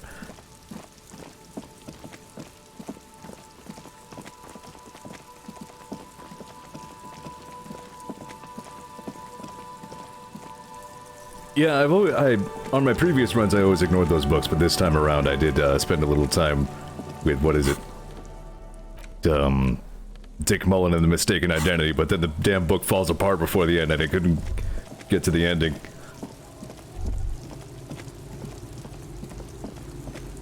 Plaisant's totally unwilling to help. It's like, book died. Tough luck, man. Don't have any more.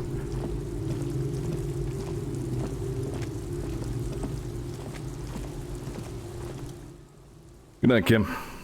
Good night, officer. We'll meet in front of the shack in the morning.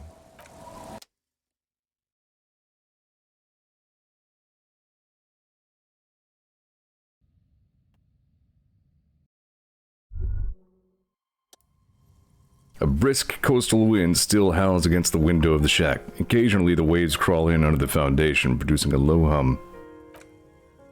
The room feels muffled, like you pulled a hat over your ears. Outside it is cold and windy, but you're inside and it feels safe and warm. What is this place to you?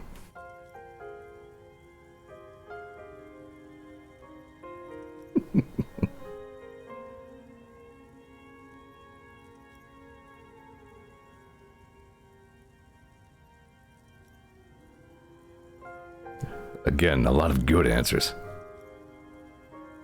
I like this one. It's nihilistic and self-destructive, but I like it. My new hangout where I could silently sit, drink, and die while watching the waves roll in. Behind the half-built cinder block house at the other end of the village, there are 3 people drinking. Your new crew. You don't need the old crew. Oh no, you got a new crew to get drunk with. You were already a part of their crew once. You can get drunk with them again. You're probably going to hang out there a lot behind that cinder block house. It's where you belong. No, wait, I changed my mind. I want to choose again. There's no going back. Outside, the howl of the wind is picked up. The waves crash against the stilts again. It's as if you think the thought, but in someone else's voice. Revachol forever. Weird.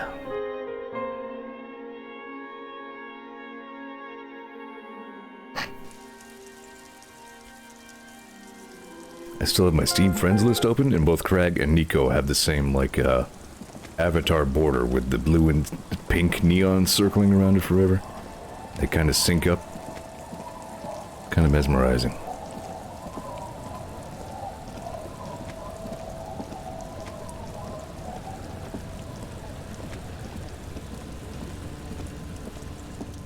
You're back. Good. What can I help you with? Oh? Mr. Everard helped me find my gun. I have a bad feeling about this. Please just say you have it. No loops, darling. I'm not gonna flash it around. Let's just say I found it. Thank God. And indeed, Mr. Everard as well. In this investigation, one may have use for a firearm. You wouldn't want to get caught with your pants down. Well, let's not get ahead of ourselves here. Of course, Detective. You can always drop by later, should something come up. I've got more Now, questions about what else can I do for you? reality. More lessons in basic reality? My favorite part of the day. Go ahead, ask me anything. You're kind of a smartass sometimes, Joyce. I like that about you. What was the RCM again? Nothing more nor less than the de facto law enforcement body of post-revolutionary Revachol, Detective. You said de facto? Yes, that means not de jure. The RCM acts in what is poetically called the twilight of international law, both at the behest of the coalition government and to its chagrin. What do you mean? The RCM's responsibilities are defined by the Emergency, Wayfarer and Aliments Acts, 3 pieces of legislation keeping the city in a, let's be honest, laissez-faire stasis to the benefit of foreign capital.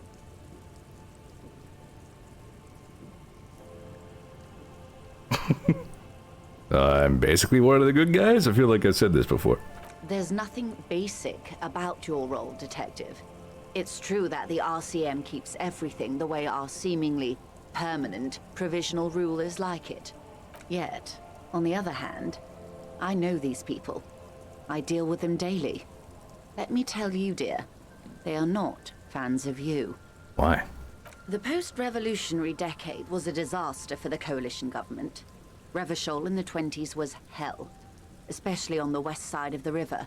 Gang warfare, a botched privatization scheme, a nuclear pile meltdown. They called it the international zone because no nation wanted to claim responsibility. The RCM restored peace where the coalition failed. A true blue citizens' initiative. They will never forgive you. So permit me to conclude with this.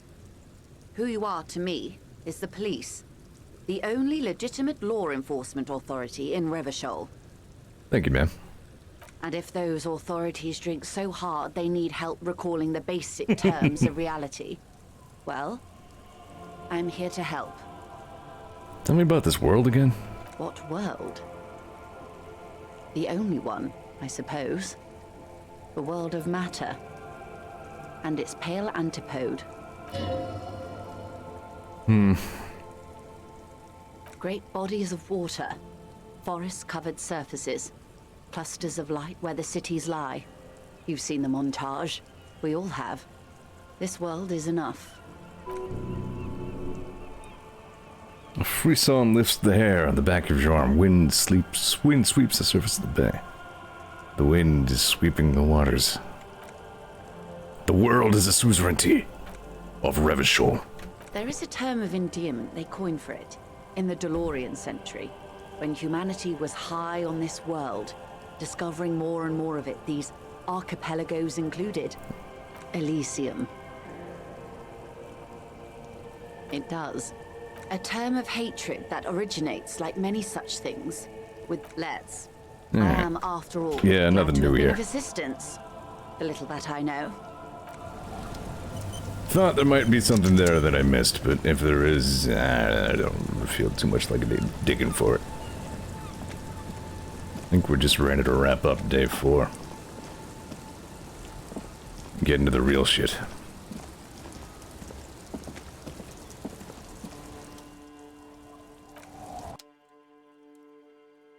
I feel like I'm nearing that there's no going back point, you know what I mean?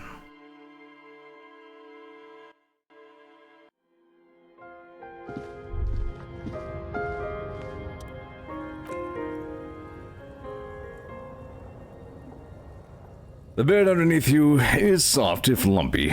Waves wash the sand underneath the hut, and then grow distant to your ear. In the quiet hum of the organic heater, you fall asleep. Kind of. Like a deftly cast fishing net, sleep pulls you out of the world and into its dark shore.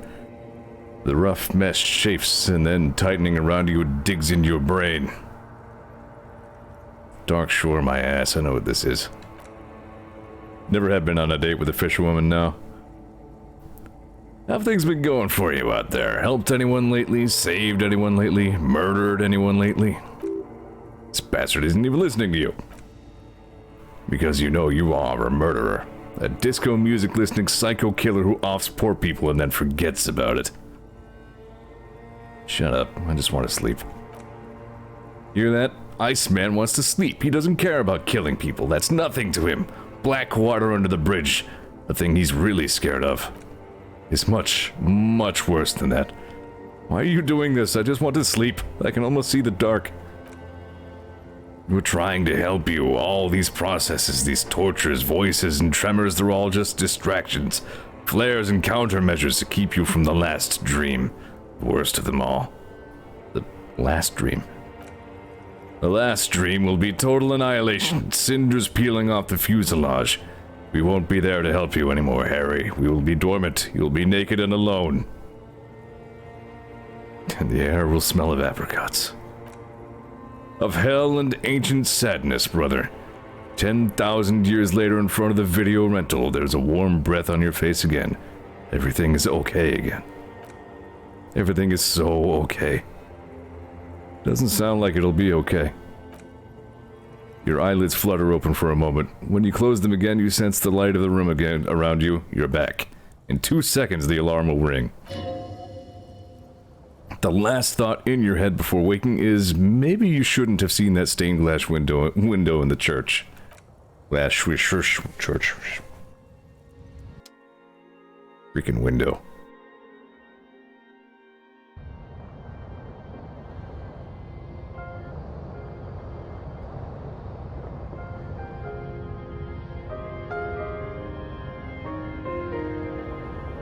Dolores, don't put up your ass.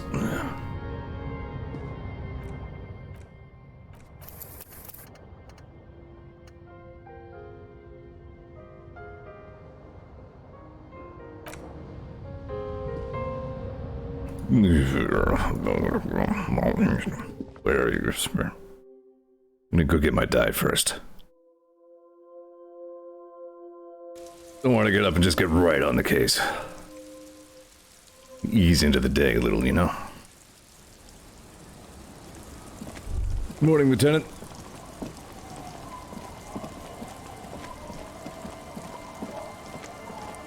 I'm a big fan of that music track, too. Is it the same one that plays in the apartment complex in the other end of town? I feel like it's... No, that's a different one. I'm almost sure I've heard it somewhere else in the game. All this game's soundtrack is so good, though. No one else has a good soundtrack? Freaking Project Nexus, man. I'm gonna have to buy that. I think it's $10 for 50-something tracks, mostly by Cheshire.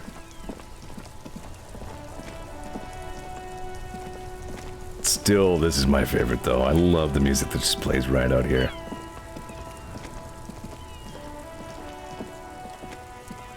I've talked before at length about how good music should evoke. There's just so much meaning written into this little tune right here.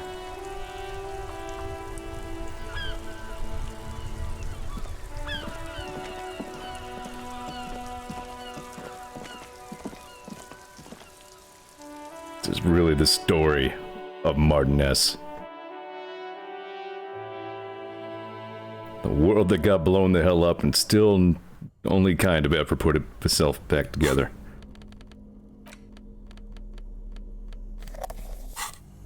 Because I don't really need the flashlight in here.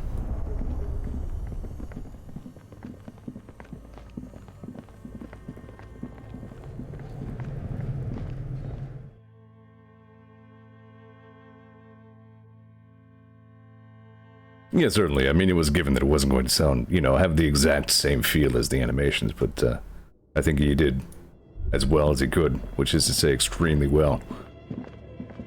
There were definitely a few tracks that came up with that reminded me a little bit of the pace of the cartoons. Still feels weird to call them cartoons. Like that's what he always called them, a cartoon by Crinkles, but... Oh, it's you again. Are you looking for a die? I came back to pick up my die. Very good. That will be 7 real for 1 custom die. Here's the cursed die you ordered.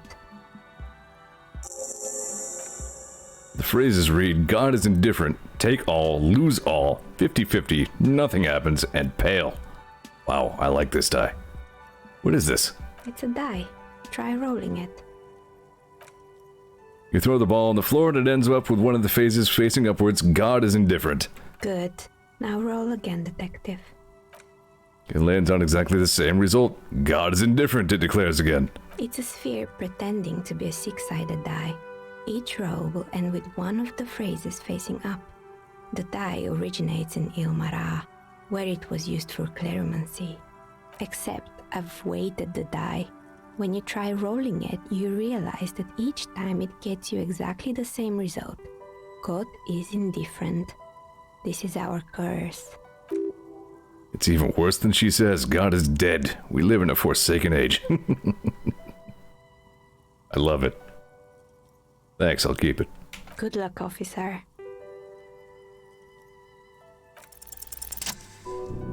A gust of cold air sweeps through the chimney. The stones and minerals on the shelves rattle as though agitated.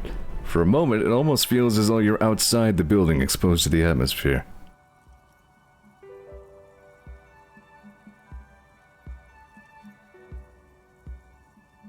Hey, Niha, however you say that name. The curse is real, and I figured out why it has spared you. Didn't we already talk about this? It's because you're not in the same building as the others. This isn't technically the doomed commercial area. What are you talking about? My address is exactly the same. Rue de Saint-Guilain 10. No, the old coal plant that used to be here was subsumed into the new venture, its ruins swallowed up. It has a different address in the heart of the city. No, this used to be a coal plant. You're in the chimney of another building. This doesn't make any sense. She looks around the makeshift nest that she's carved out for herself, bewildered. Are you saying my business was spared because of a technicality? Where is this coming from? I'm just using logic. It's windy in here. You probably haven't properly sealed the chimney crown. You're right. I should take a trip to the roof once the snow is gone. Does it mean that I'm safe from failure? Don't let her become complacent. She still needs to ward her soul against the evil forces. No one's ever really safe from the failure. She starts laughing, her fingers trying to rub away the exhaustion from her face. What? Do you know what this is? She raises her hand to reveal a piece of metal shining on her index finger. A lucky charm? A 70s ward? It's a mourning ring. I made this when my first company failed. It was a small jewelry shop right here in the East Delta Commerce Center, built with the little I inherited from my parents. I drove it into the ground within a year. I didn't have what you would call a viable business plan. Why are you telling me this? It wasn't just the jewelry shop either. I always thought that it was just the world that you were supposed to try again and again until you finally succeed. And now you're telling me what? That it was all because I didn't run my little shops and ventures from a dump inside an abandoned chimney? Call it a dump? You made it nice and cozy in here. Yeah. Or maybe it's the entire world that's cursed. It's such a precarious place. Nothing ever works out the way you want it. That's why people like role-playing games. You can be whoever you want to be, you can try again. Still, there is something inherently violent even about dice rolls. It's like every time you cast a die, something disappears. Some alternative ending or an entirely different world. But anyway, thanks for sharing your theories, officer.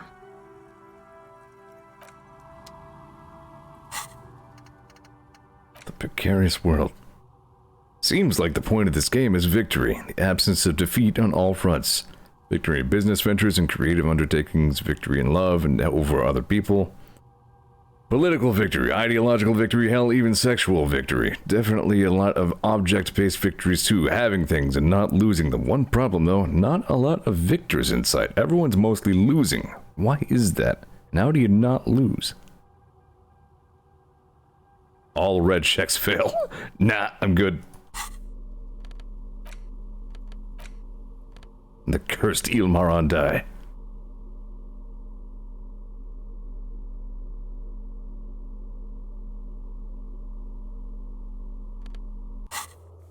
And again, I guess it opened a lot of other checks. Including the cargo container door. I can also try for the dance again.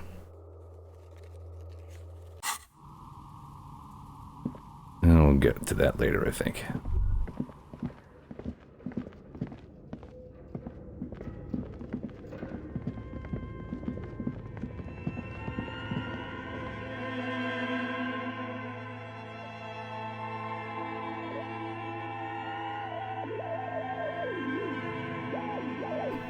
Gods, that ambience.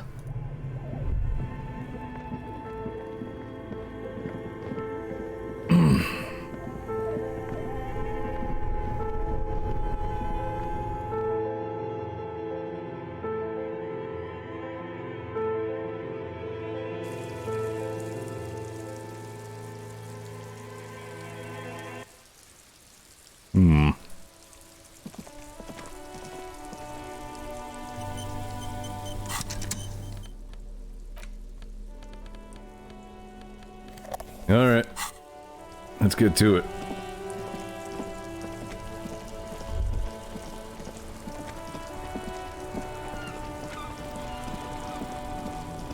I know exactly where we're going.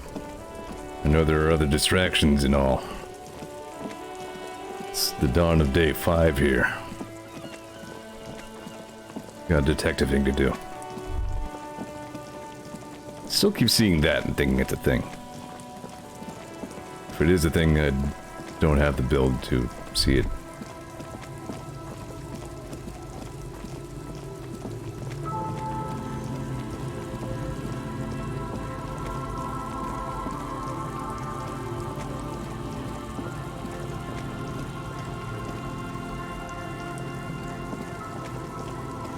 I don't think I do have very good encyclopedia.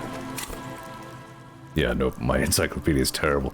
As a matter of fact, something seems to have permanently lowered my encyclopedia skill.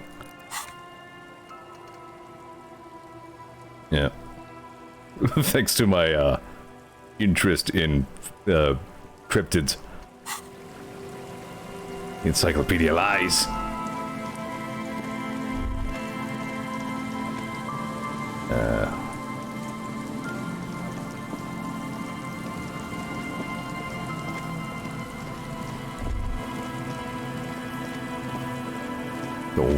Wanty Dumpty Dom Center or whatever it was.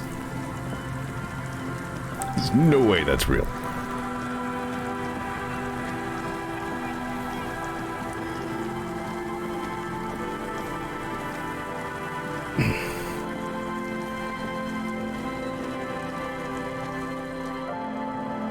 The once bright mural towers above you saying failed electrical R&D. Tomorrow is just a whisper away. Even though you're sure you succeeded, all is quiet.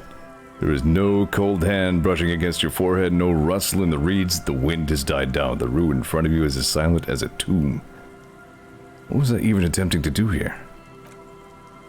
Trying to talk to the wind, the city? Whatever you thought would happen did not, and now you're just standing there in the pale of the morning with your hands fallen to your side. Is trying to talk to the city something you've done before? Is it in your secret repertoire, a trick from when you're out of ideas? A prayer of sorts to Revachol. She could be anywhere. How do we find her? How do we? I was really hoping she'd be in the village. Okay. She's probably north of the village, and this place is a peninsula. We already scanned most of the outdoor areas on our wild cryptid hunt. So we have an understanding of the geography, at least. And then there's the church. We've already searched that and can rule it out. I know it doesn't feel like progress, but exclusion is a step too. Anyway, we do it the old-fashioned way, sector by sector. Go over the whole peninsula, ask the locals, enter the places where we can enter first, like we did in the village. And if that fails, if we don't find her? Then, if we're desperate, we can look where we can't enter. Bunkers, storm drainage, displays. I'm sure it won't come to that. He looks behind him at the dark red box crumbling across the chasm. Walk the coast, the old boardwalk, the reeds. You can always come back here and talk to the wind again. Look where it already got you. This is not the check I thought it was. An adventure awaits. An adventure on the windswept urban coast. Okay, yep, this is the one I thought I was thinking of. You know what? Real quick, let me pop back over to the church here. Just do it. Let's kill a little more time. Could be important.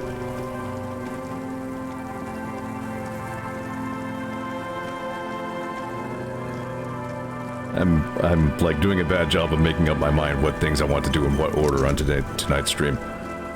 Don't worry about it. Things will get did. A quick save too early.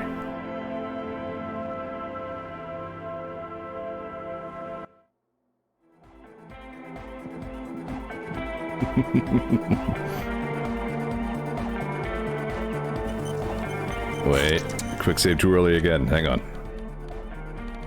Authority hat.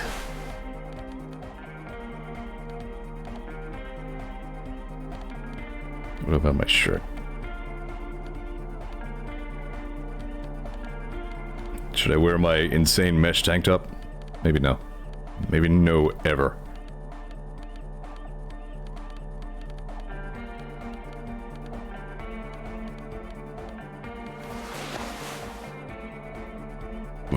Ugh, right. Excuse. Oh, hey man, it's good to see you. Damn. If you're joining a little late, one of the regular viewers of my stream has insisted that I save scum this one check because apparently it's incredible. I've been trying not to save scum in this game at large, but I am interested after coming as far as we have. And this is probably the best I will ever, the best chance I'll ever get at this check. Like, reaction speed or whatever the hell I raised is, composure I think it was. Is raised to its cap. Oh, hey man. Yeah, composure.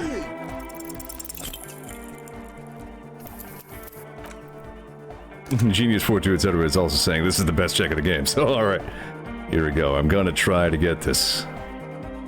I mean, how many times can I fail a 17% check? Oh, hey man, it's good to see you.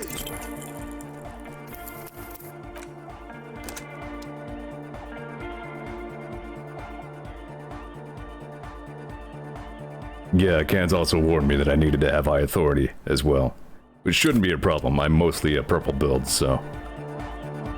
Also made sure to put my smelly toilet ledger away and put my boss hat on. Damn.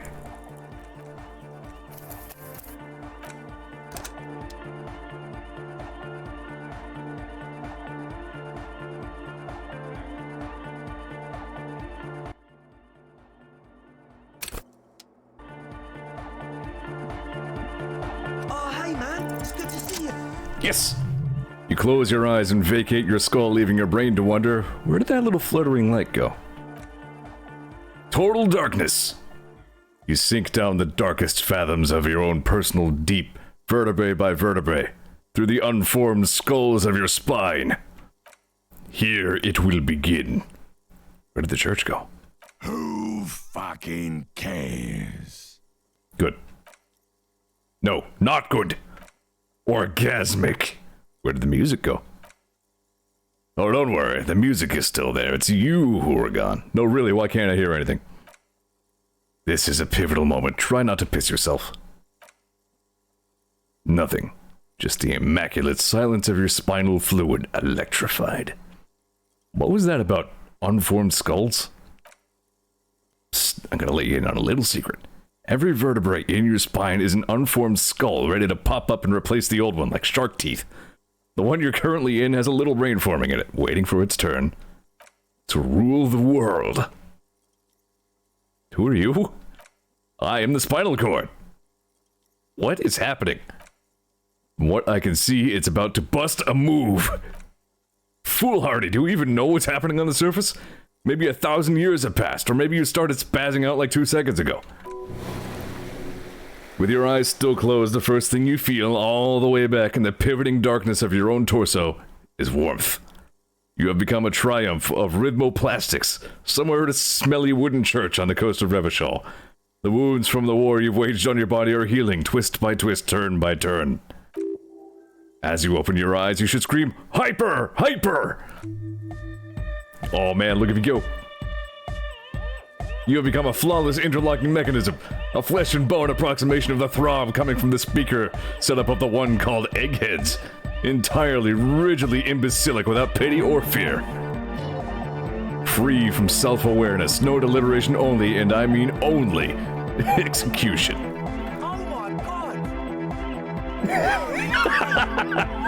The speed freaks would be who stands in slack-jawed in disbelief at the hardcoreness on display.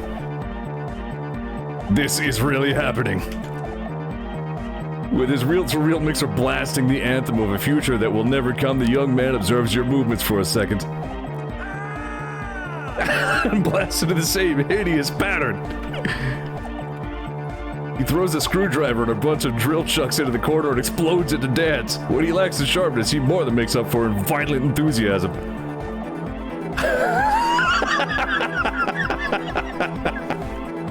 Dance! It's the law! Wait, hang on. Oh god, I can't blow this. I mean, if... Kim, get in here. What's going on here? I said, get in here and dance! I outrank you, do as I say. The lieutenant squeezes the bridge of his nose. The lights reflect off his glasses, giving him the appearance of a surgeon in the middle of a tense procedure. He's having trouble adjusting to the new reality before him. What's happening?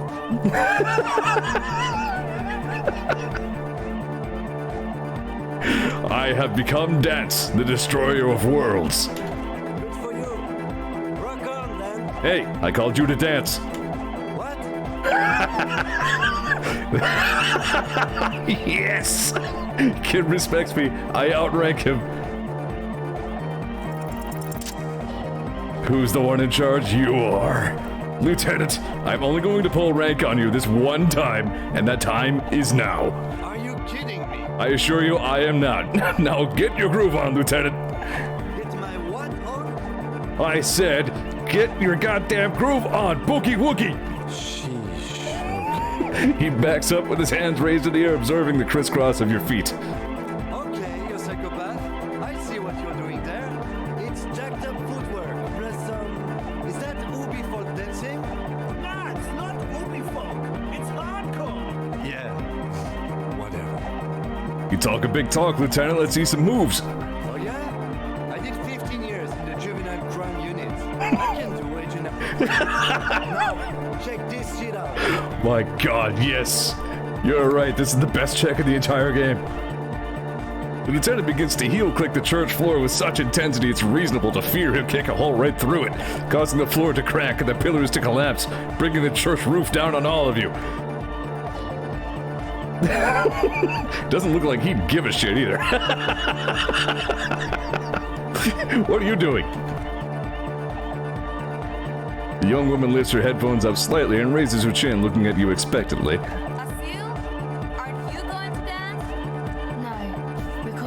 Ooh. She briskly shakes her head and puts her headphones back on. The lead programmer throws the other woman a knowing glance before turning her attention back to her own work. Still at her mainframe, pressing buttons, reading printouts, but she started nodding her head along to the music. Dance! It's the law! The young man immediately bounces up and down, then assumes the same dance pattern, embellishing it with some sort of waving motion.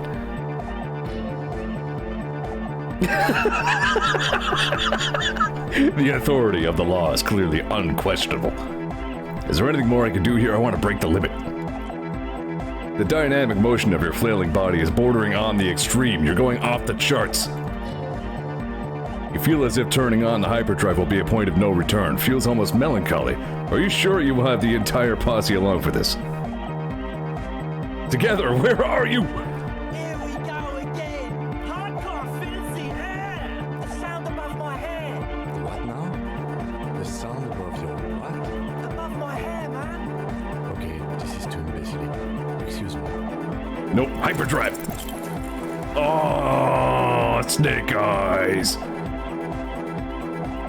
Music pounds through the hall of an old stave church on the coast of Martinez. Several figures are lost in the beats. Their bodies pulled this way and that by sound. One of them, an officer of the RCM, suddenly stops. He appears disoriented and starts shaking violently, no longer in rhythm with the music. Fuck! The beats that had you all fired up just a moment ago now seem overwhelming, nauseating. They shift and multiply like pieces of colored glass in a kaleidoscope. You're gripped by panic alongside a dizzying feeling of deja vu, then everything goes silent. What's happening to me? Not sure, but it's definitely not a normal dance floor experience. There's something seriously wrong with you, brah. I feel like this has happened before. Could be. It was almost like the utter unpleasantness of the experience that was breaking through the barrier of your recent memory loss. Maybe your memory loss was caused by something like this. What happens next? You'll lay here in complete darkness for a while, far away from everything and everyone. Then consciousness will slowly begin to return. It won't be fun. But you know it already. You already know it rarely is. Kim, I went too hardcore. God, is it different. Waking up, you see the lieutenant talking to the young people, a worried look on his face. I've seen this thing happen before to people partying too hard. It looks pretty dangerous, though. Nah, man, don't worry. He's mainly dehydrated. It's a regular party reaction, yeah? Don't listen to him, I'm dead. You should go on with your life. Look! He's awake! What happened? Are you feeling alright? Give him a moment. See? This is why you need distilled water. Sure, Noid. How long was I out for? When exactly did you lose consciousness? When you started shaking or when you were already on the ground? 30 minutes or so. It was intense, but pulling myself together, boy, I am all out of juice. God damn it. 3% chance to fail that check. No, probably a little bit better than that, but still. Fuck. Well, there we go. If you want to see the real best ending, you'll have to play Disco Elysium for yourself. You might be imagining it, but it feels like Egghead turned the volume down. Such is his respect. Man! Now... The would-be leader stutters with excitement. Now imagine if we could do that, right? But with like 1,000 people. End of human development. Mission complete. Right ecstatic. All right. You're absolutely beat, muscles relaxed and feet like noodles underneath. Welp. Goodbye, officer.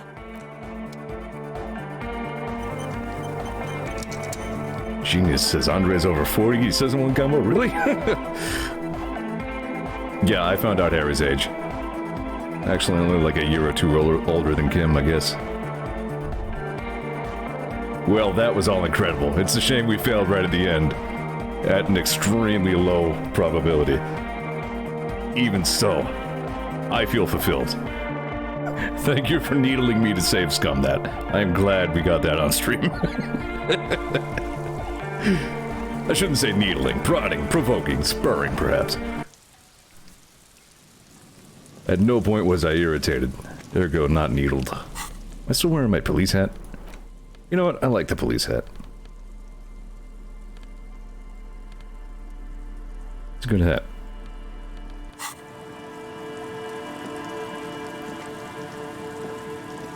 Kim, this is the only time I will ever pull rank on you. Why do I have a hand?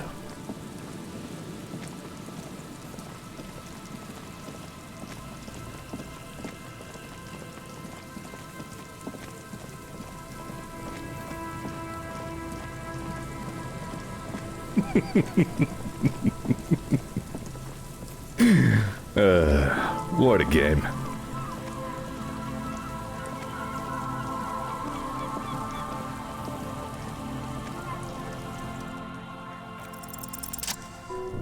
Suddenly there's a sigh carried on the molecules around you, moving, flowing down from high pressure to low pressure, like that of a woman emptying her lungs.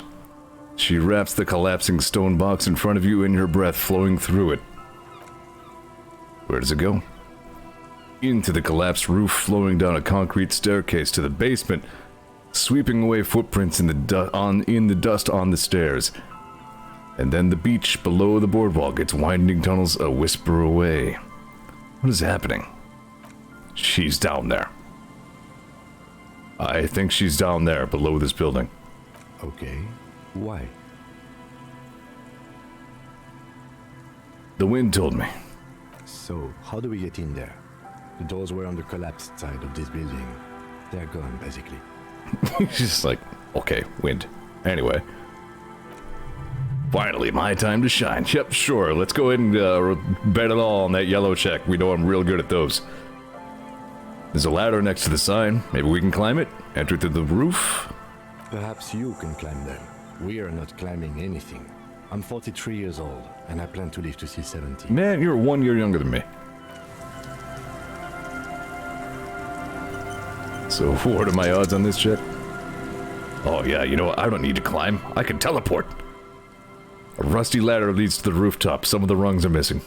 Yeah, that doesn't look good at all. The distances between the remaining rungs are rather wide. You'd have to use the mounting brackets. However, they seem corroded and the peeling rust is razor sharp. In addition, the first rung is going to be tough to reach. That's, what, 3 meters above ground and you're 180? Not to mention that the roof is collapsing and the wind gets pretty brutal up there. Dismounting from the ladder is going to be hard. Perhaps if you were to not climb the ladder? Instead, what if you were to do something more subtle? What if you were to reconceptualize climbing the ladder? Astral projection. Be open-minded about this. Teleportation is not a thing. Won't hurt to try. Oh yes, it could hurt. A lot. He's restraining himself from using a parental tone with you right now. It's a savoir-faire check? I don't give a shit. All you need to do is close your eyes and concentrate. Darkness enfolds you. You can feel the distance between the bench and the first rung of the ladder. All you need to do is... Pow! Crinkle, I guess. It's like magic. You feel yourself disappear. Your atoms fading out of existence. Oh my god, I can't believe it. Bam! Find yourself on the roof, having mastered the art of physical displacement. I did it, Kim. I teleported. I just saw you climb the ladder. You just climbed it like a regular person.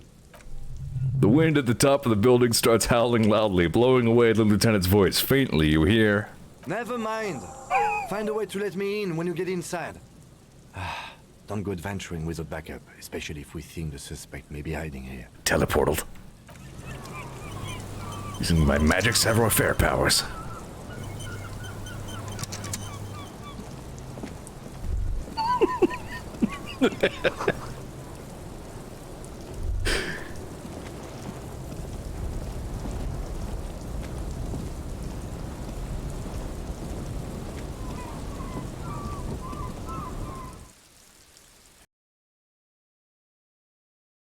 I don't think I ever did fail that check, actually.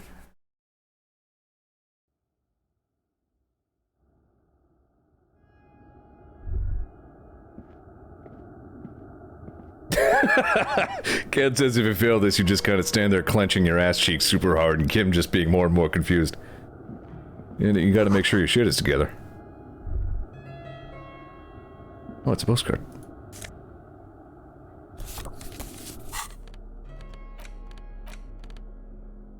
A faded picture postcard from the end of the last century shows Martinez as it was right before the revolution. The height of summer, Rue de Saint teeming with parasol, welding bourgeoisie, and wild pine flags buttress the walkway. Nothing's written on the back. Boy, we're getting some real tonal whiplash here. We were just on top of the world a second ago, but we're getting into heavy shit now.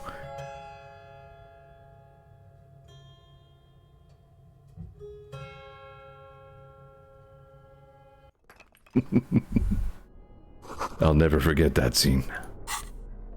I'll never forget the dancing Kim.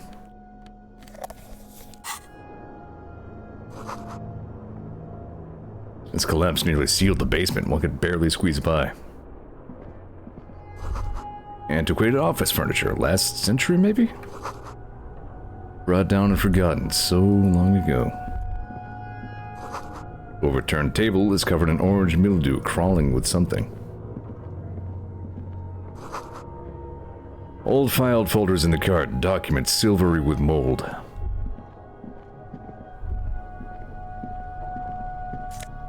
Jacket. Interstellar suit jacket. That's one suggestion.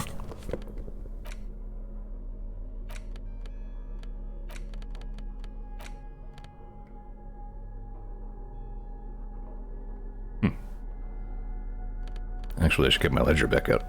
Ding.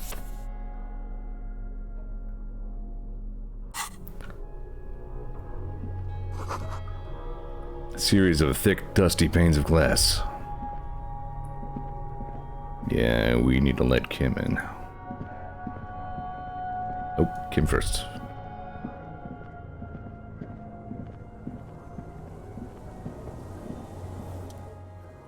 Two rusty metal plates that slide apart form a crude door. It's been here under the boardwalk for a while.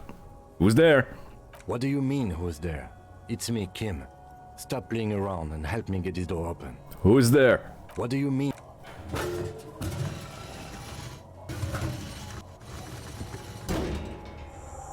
The doors seem to be on rails, but they've gotten jammed. You grab a side and put some strength into prying it open. With the help of your partner, the two metal panels slide open with a creak. Huh. I hope no one dangerous heard that. How did you even get here? After you climbed up to the roof, you mean? You mean teleported? There's a maintenance entrance under the boardwalk. It's next to a drain pipe, possibly a storm drain. It was easy to miss before. He's quite proud of himself. Maintenance entrance, so pedestrian. Yes, yes. It's cool to risk your life climbing rickety ladders. Anyway, let's investigate these passages.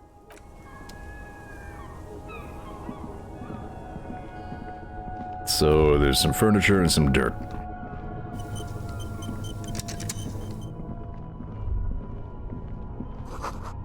The beam of the flashlight, a crevice in the wall.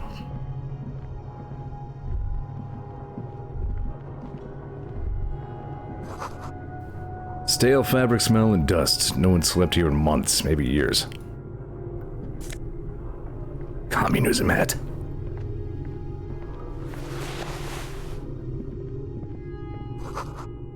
Revolutionary propaganda on the bunk bed. Ancient flyers and brochures.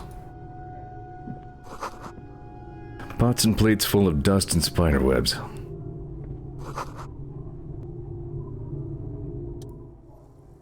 A mustachioed, mutton-chopped man, amateurishly depicted, gazes at you with sad eyes. A plaque reads, K. Matsov. There's a spider web in the lower left corner of the porch. It's Kraz Matsov. What a troublemaker he was. Yes. Looks like some latter-day radicals were hiding out here. They left a long time ago. What's with all these secret weapons caches and secret bunkers? We have found a lot of those lately. I guess what most people think of as history tends to linger in rundown neighborhoods.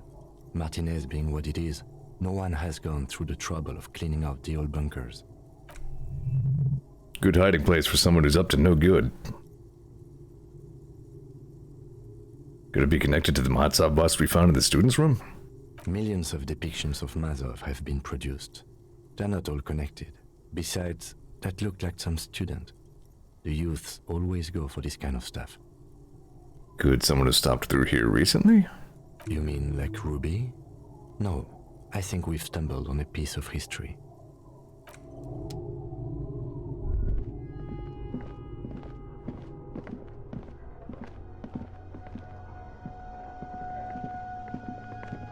We're getting to a part in the game where things can really go one of several ways depending on how you're built. Boot prints in the sand. One of the souls appears more worn than the other. Something in the air, an unnatural buzzing. Tunnel collapsed. You're gonna have to find another way around.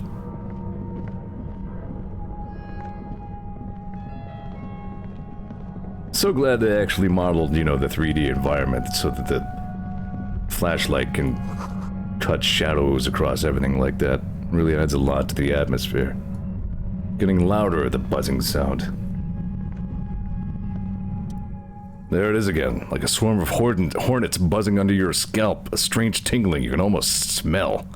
Lieutenant, do you feel something? No. What do you mean? A pain, a strange tingling?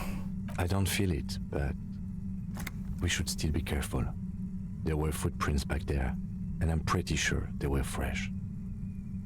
I saw them too. Footprints with the right sole weren't smooth. Looks like our suspect. If she's in here, we need to plan our next step carefully. What do you mean? Once we detain a credible suspect, who knows what the Union and the Wild Pines will do? We'll set in motion events we have no control over. You will upset the balance of power at Martinez.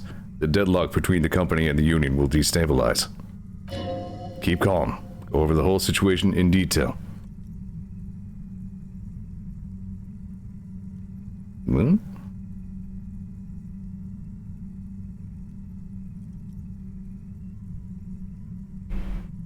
We found out Everard's plans to take the harbor. Maybe we should tell Joyce about it? I leave that to your judgment. You already know what I think about cross-pollinating information like this. It's dangerous, but... You just can't be sure. Maybe it will yield something useful? How bad do you think things could get? Well, we are not responsible for what we can't predict, are we? I don't think the entire city will be razed to the ground. Let's try not to worry, he thinks. If can't predict it, there's nothing you could have done. What do you think is waiting for us there? I think I see a cavern. Maybe more cellars? I think we've been careful enough. We still have the element of surprise. I wouldn't be so sure. You haven't exactly been sneaking.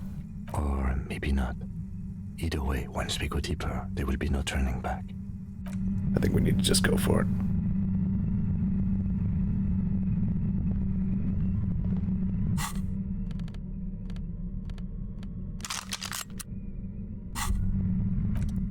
Holding the gun feels natural and satisfying. It's like an extension of your arm. The polished wooden handle almost fusing to your palm. I think my hand recognizes it. It reminds you of the day you first held it, with fear and respect, hoping you don't have to use it. In vain.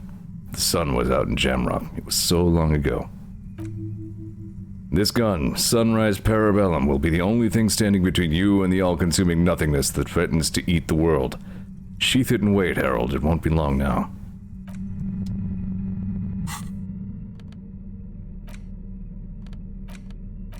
Yeah, I think the game is kind of trying to warn you that there are some checks that you won't be able to go back for. But I think I'm just going to go ahead.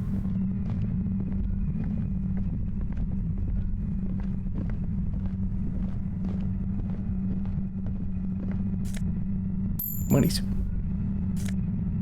More monies.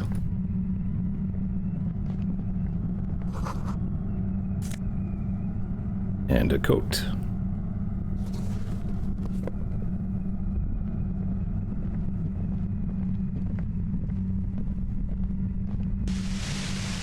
Suddenly your entire body is paralyzed. Aggressive white noise fills your skull, a strange pain like you've never felt before. Through the static you hear a woman's voice. It's like 1,000 radio stations are being blasted into your head all at once, but her words are the only ones that you can make out. I know you're feeling pretty uncomfortable right now. Don't move too much or fight it. That'll just make it worse. Can't say it's a pleasure, officer. I was really hoping not to make your acquaintance. But here we are. The voice coming through the whirlwind of pain is not malicious. She doesn't want to hurt you, but she has to. Doesn't wish to hurt you, not according to your ear canals. No, not even your ear canals. This is going directly into your neural pathways. Nobody, that's not going to help. You can't shield yourself from this. It's an entirely new type of experience. Way worse than all the previous ones. Where's my mouse? Here again. That's my only health refill. Don't focus on the pain, focus on doing your job. Tell her she's under arrest. What's happening to me? I'm using a pale latitude compressor. You and your partner have been caught in its field. The explosion of static you're hearing, it's the ULAN frequency. Blasted from that pale emitter Fat Angus mentioned. I saw your equations. It's the ULAN frequency. Saw my equations? You've been sniffing through my lorry, right? I expected as much. I am a bit surprised you knew what you were looking at. You should probably check on Kim. That's what good partners do. Right behind you, officer. He's still alive and breathing. The torment Lieutenant Kitsuragi is experiencing is worse than your own, but he's slowly beginning to recover. A pale latitude compressor is used to sort of make the pale more manageable.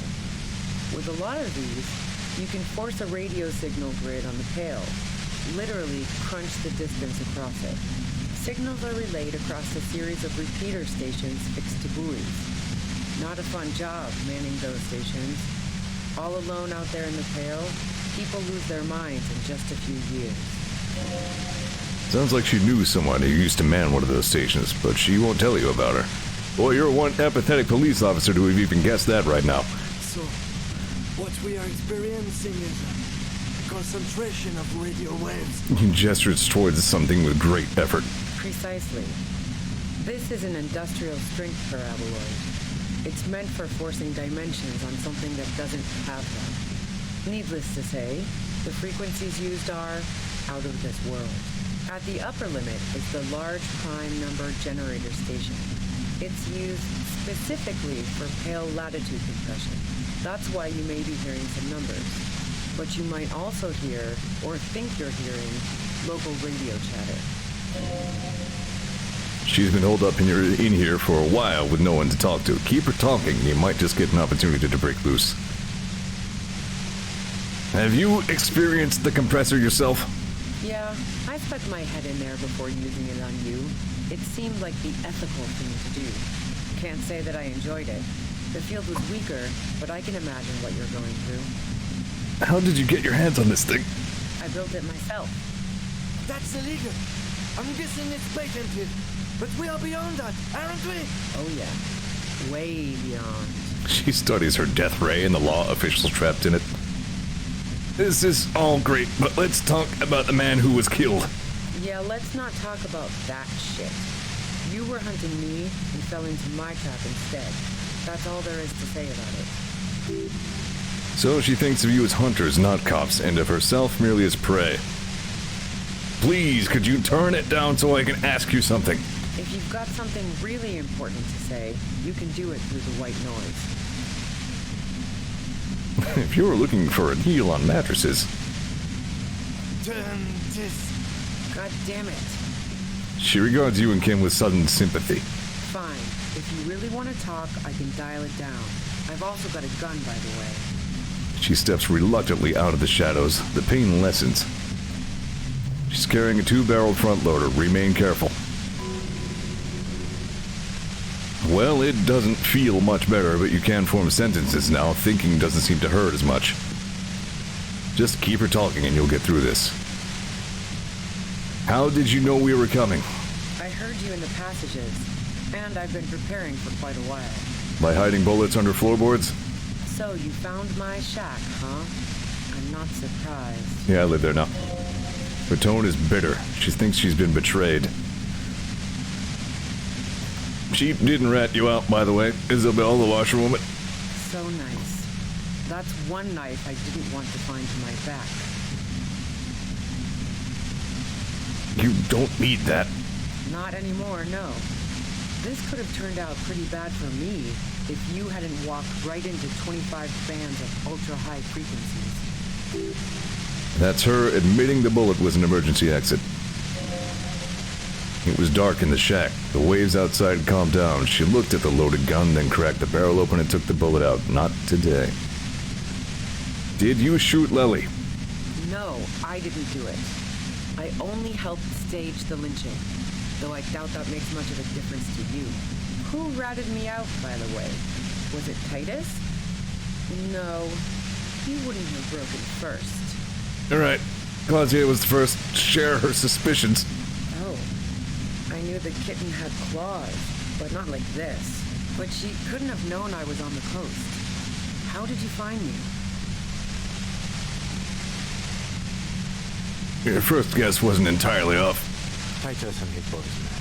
They told us you were on the coast. Even now, Kim is a paragon of professionalism. He's trying to make a clean cut of telling her she was betrayed. Well, fuck. Those guys liked me, I know it. If this is what happens to people who people like... A dull despair is creeping into her voice. How the fuck did the rest of you get by?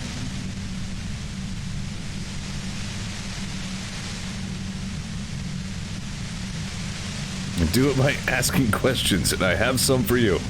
Like what? I already told you I didn't do it. A strong moral compass. She still wants the opportunity to make a case for herself.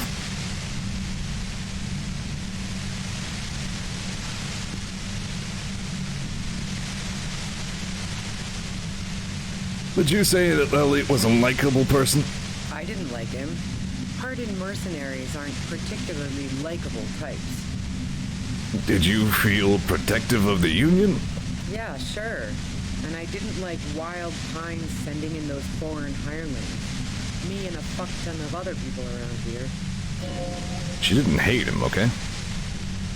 I have other questions. I'm listening. Do you have an alibi for when Ellie was shot? Man, I was with the boys the whole night. I hope they at least bothered to impress that upon me. There were 10 minutes they couldn't account for. You mean the length of a toilet break? That wouldn't even have been enough time. Hold on, no one takes a 15-minute leak. Look, fuck you, man. I might also have stopped by the bar. Our investigation has shown that 15 minutes was just enough time to commit the murder. Wow. Now I'm curious. Please, explain. Play pinball much? No.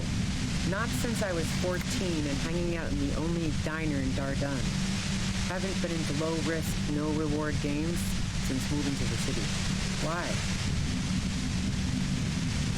Never mind the pinball then. There's a secret way from the whirling bar to the roof. Don't know it. But also, the shot couldn't have come from the roof. Or we would have all heard it downstairs. She has a point there. No one mentioned. That didn't go super well. You gotta lay something better on her. You have a gun. And? Where did you get it? The gun store. What gun store? Trigger Happy Jacks. That doesn't sound like the name of a real store. What did you think? That I'm going to squeal on my gun supplier? Sorry, I'm not that kind of gal. See, it's a front loader, or do you have another gun somewhere? Sure don't. A breech loader? No. This is such a wipeout. There is other evidence I want to talk to you about. Yeah, evidence. Do you like to hang out on rooftops? Who doesn't? Oh, you probably mean Claudia's rooftop. Sure, I've hung out there. She's got this great antenna. So what's so great about her antenna? It's very powerful. I used it to tune into RCM frequencies. That's how I knew to be prepared for your arrival. So you're sure you didn't shoot the merc from the roof? Yes, I'm sure. And anyway, as I said before, the shot had to have come from afar. Did you leave any flowers for Claudia on the roof? No. Gifts of flowers and candy aren't really my style. These weren't just flowers, they're symbols of revolution. So now I'm leaving revolutionary symbols around? Come on. Alright, yeah, maybe that's a strikeout. Was that pity for you? She sees you're grasping for straws here. Okay, so you didn't leave Maybells. No, I did not. You're running drugs for the Union. I've been through your lorry. So, Heart of Gold Tommy fucked me over too. Never trust a musician. That really comes as a blow to her. No, he didn't. I found my own way in. Okay, great. You got into my lorry on your own. What now? You're going to arrest me for drug trafficking? Beneath it, she's relieved Tommy didn't betray her. You had a financial incentive to kill the merc. No. Gifts of flowers and candy aren't really my style. What she means by that is, man, it's to get away from all that murderous shit that I had in Jamrock, my previous employer, for the Union. She deliberately avoided naming the mob she worked for. You might be able to find this out later. I got lucky being a dispatcher. Never had to do any of the really dirty work myself. This gun has only been used for self-defense against serious scum. She turns the knob down just a millimeter. But you're threatening us with it. Based on what I've heard about you, you are serious scum. There's a sinister note in her voice. Even with the gun and the compressor, she's afraid of you. Okay, let's take a step back. Yeah? Where? More questions before doing anything. Who killed the merc if it wasn't you? How should I know? As I keep saying, he already had a bullet in his head when I got to him, and there hasn't been any useful gossip over the radio. Those rings around her eyes, her tired voice. She's been staying up late listening in on the conversations crisscrossing Martinez. Police radio? You've been following the case? Who hasn't? You know, I can still see him there, in Claus's room, lying on his side. He was still warm, but the bluish light coming through the broken window made him look as though he'd been dead for a good long while. What happened Sunday night? Tell me your version. She eyes you warily as if gauging your sincerity. She's refusing to accept the demeanor of a cornered animal. A leader with no one to lead. She still wants to retain some control of the situation. It's okay. We just want to... All right, don't kill yourself over it. I was shooting the shit with Hardy and the boys over a few beers, like always. Then Klasia comes in, all pale and shuddering. She sits down with a drink, trying to steady her nerves. So I grab a seat next to her. Did she also seem high to you? Oh yeah, super. But I didn't think too much of it at first. I'd seen her party hard before. Klasia said you knew something was wrong immediately. No, I really didn't. She's not that easy to read. I just assumed she'd done too much blow. It wouldn't be a first for her. But no such luck. She was in some deep shit. She asked me to come upstairs. The merc she'd been going with was lying on the bedroom floor, dead. I knew she couldn't get the authorities involved, so yeah. You made it look like he'd been hanged. How did you manage? It's pretty weird that you came up with this plan right on the spot. What? No. Faking a lynching was her idea. She looks shaken. She wasn't surprised to be ratted out, but framed? Her idea. Yeah, in cold blood. It really surprised me how quickly she was able to get a hold of herself once we got up there. It was like she was another person. The party girl was gone. She asked me to help her drag him into the shower so she could wind the shower head around his neck to fake lividity.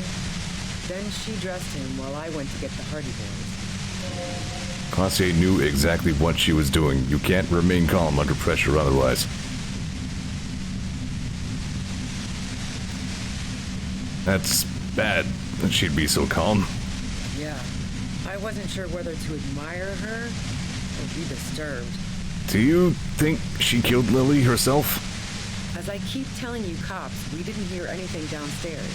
No gunshot, nothing. But even if this is true, weren't you worried the lynching might lead to... War? The thought crossed my mind.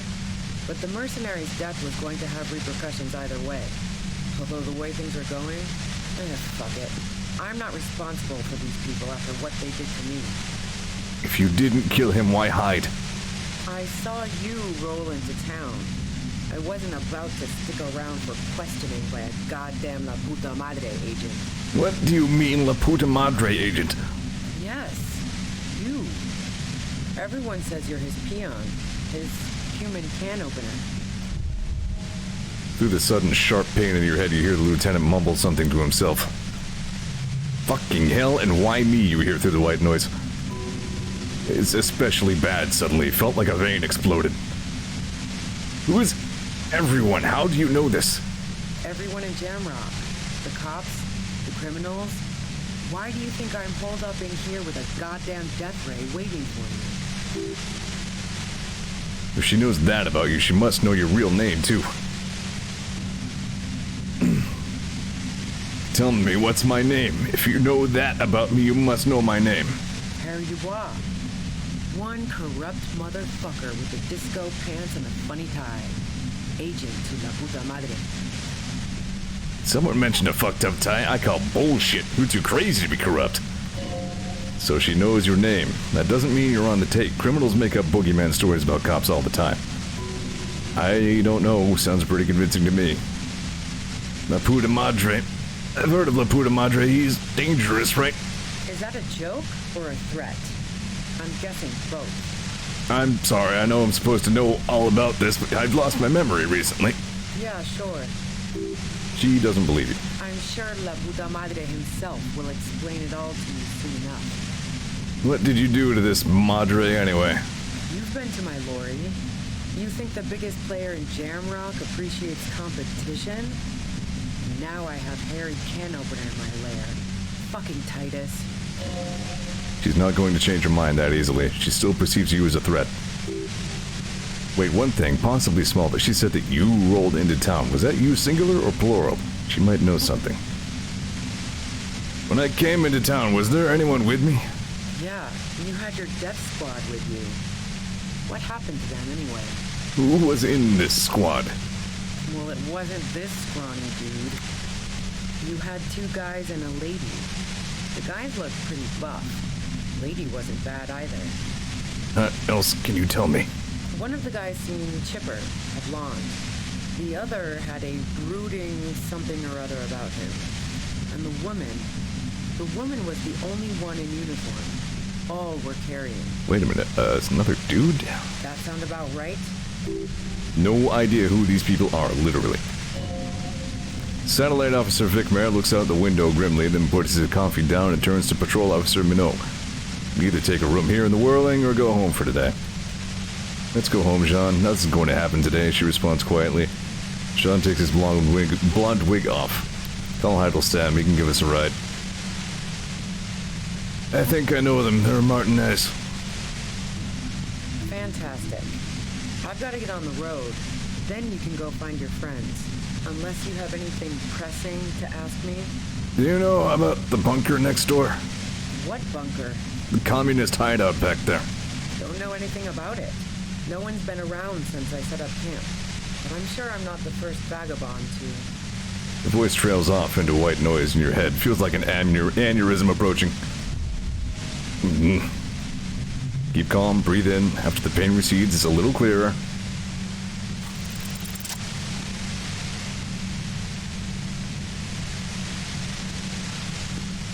Just clear enough.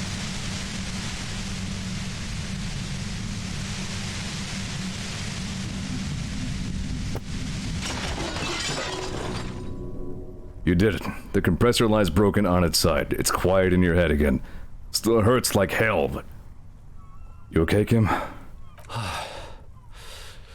All good, officer. Be careful. She looks at the machine, assessing the damage. Her hand trembles. Oh, fuck it. What are you doing? Problem solving. Ma'am, put the gun down. That's not the solution to your problems. You are... Oh, yes it is. Even... rhetoric. Why rhetoric? I was hoping this was gonna be purple. You should know the words to say. You've been here yourself. Why is it not coming to you? Why am I standing here like an idiot? Because you've been going around pointing a gun at yourself, trying to answer the same question in vain. Her finger squeezes the trigger now. She doesn't deserve to die like this. The smirk crosses her face as she watches you stand there mute, then she exhales sharply, shakes her head, and pulls the trigger. You watch as her brains trickle out of her neon hair.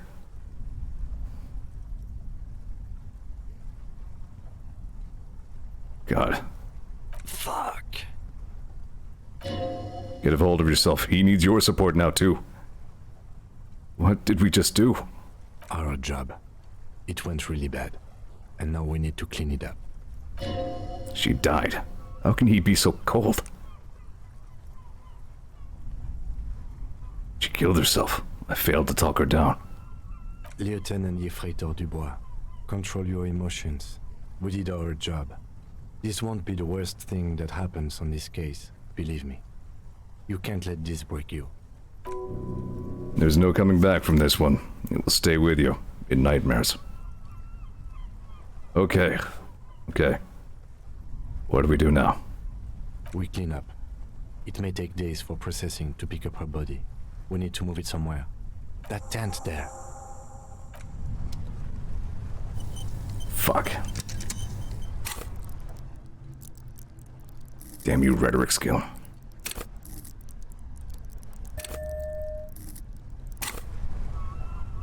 Stupid blue chicks.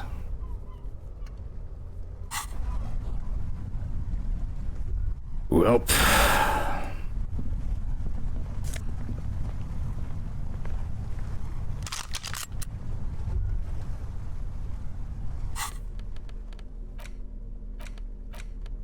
This double-barrel pistol is a compact, no-nonsense design, more durable than precise. The walnut panel grip is scratched up, bearing the sheen of long wear in the hands of its previous owner.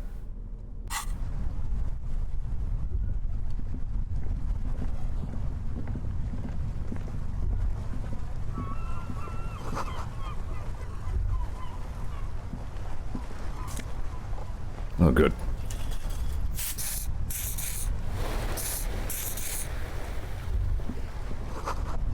Cooking utensils. She has prepared herself porridge with bananas.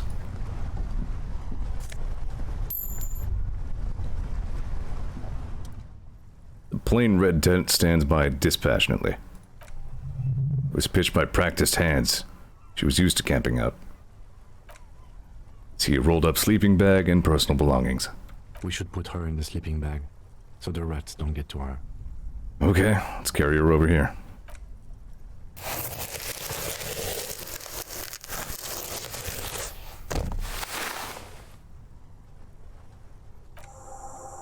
There she lies, cocooned in the sleeping bag, surrounded by empty cigarette packs, books, and half-read magazines.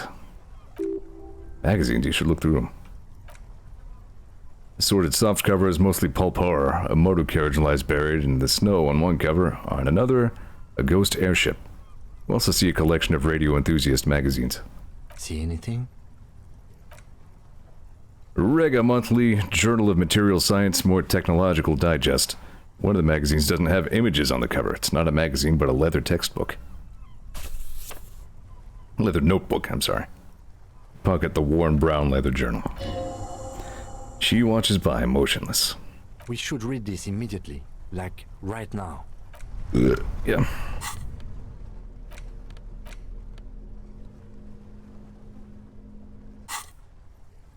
A thick journal. The cover is worn like someone used to carry it around in their back pocket. The journal falls open. About 2/3 of its ruled pages have been filled.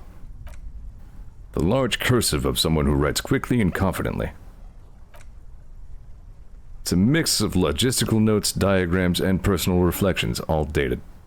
We could learn a lot from this. What kinds of logistics? Hard to tell exactly. It's mostly noted down in code. Looks like contact information, quantities, directions. There could be useful information about local operations in those notes. We have a junior sergeant at my station who's good with codes. I can give this to her after we finish this. Professionalism is his coping mechanism. What are the diagrams of?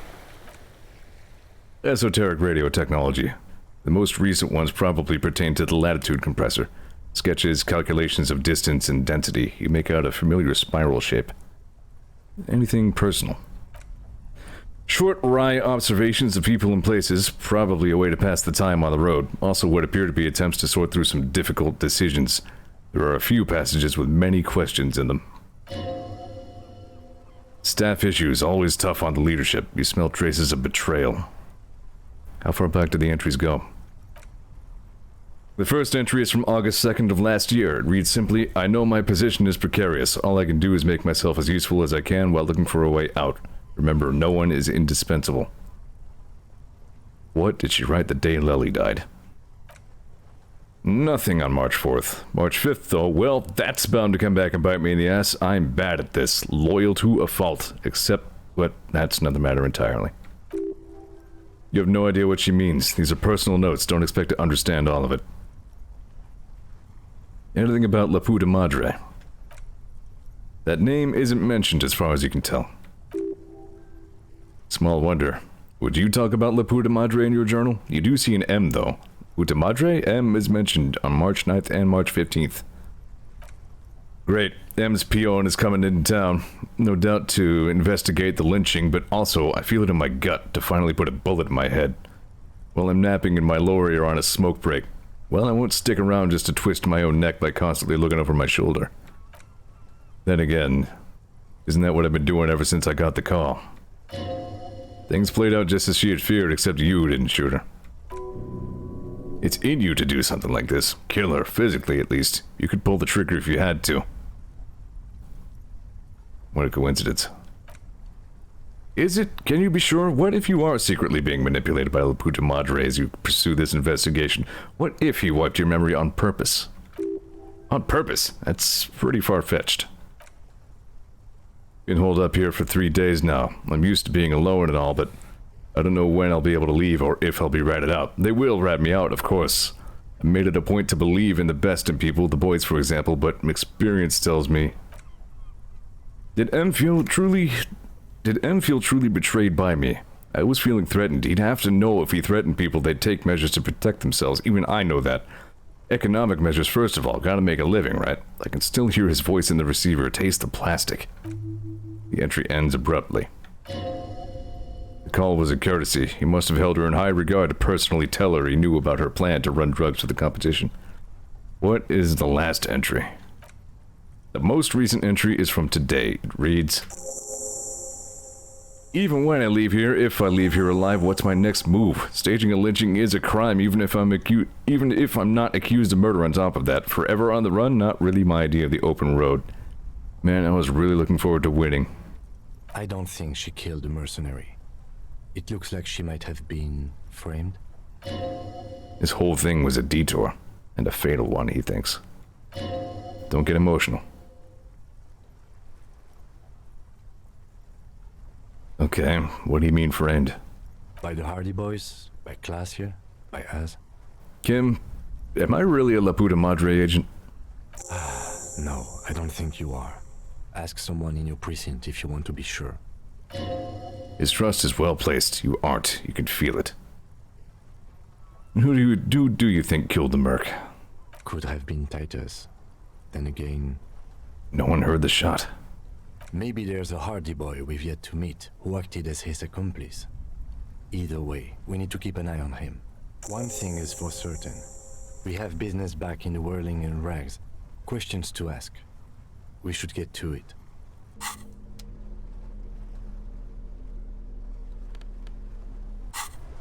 Well, thanks for coming by. I think I might actually... I don't think I want to stop right now. I think I'm gonna run a little late. Hope that's okay. I suppose I can put my gun away.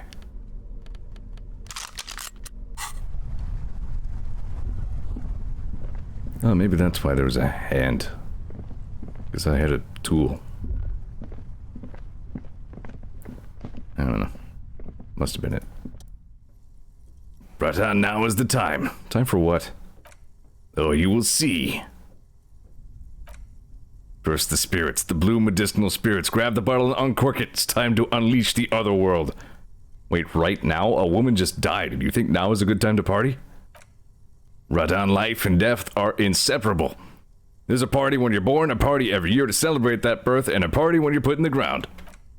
Why shouldn't there be a party when you die? Besides, this isn't even about that. You have no idea what this is about. This is gonna be so off the hook. It's gonna be off all hooks. You know what? I'm done with this crazy talking necktie bullshit. But Bertan, no.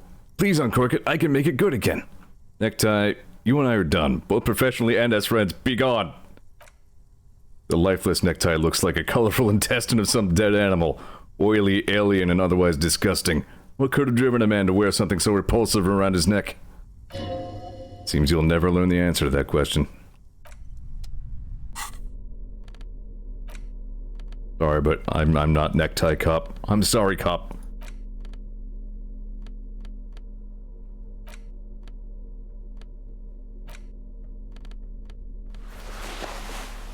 Damn it.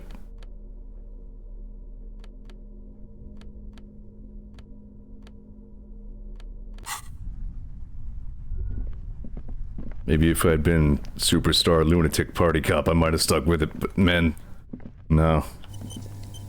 I'm not pouring blue medicinal spirits up my ass in front of Kim right after a lady killed herself.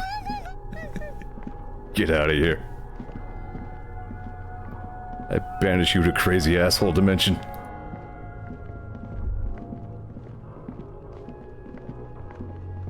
Sometimes you gotta know when to say no to your neckties.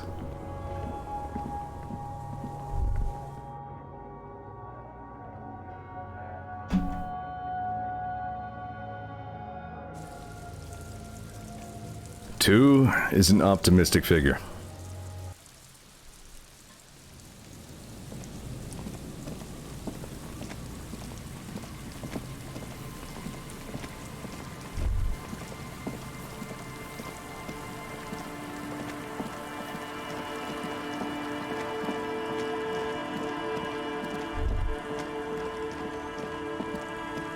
Shit. So, on my first run at this game, I actually did save Ruby. Which makes me, 1 for 3 now.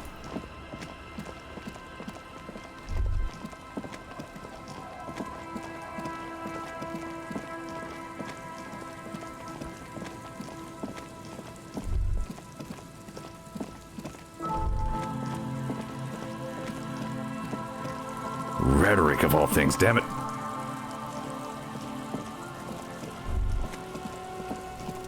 Stop. Now. It is time.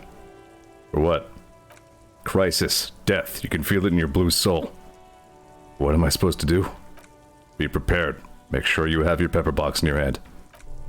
Your fingers reflexively reach for the Villiers 9mm pistol in your pocket. I'm not sure I feel ready for what lies ahead. Then you'd better get ready. Whatever happens, I've got your back.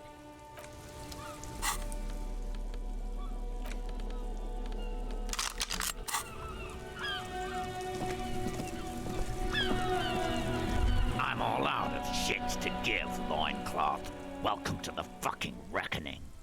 Put your damn gun down. People are gonna get hurt. We need to talk this through. All right? Time's up. It's tribunal. Shut up.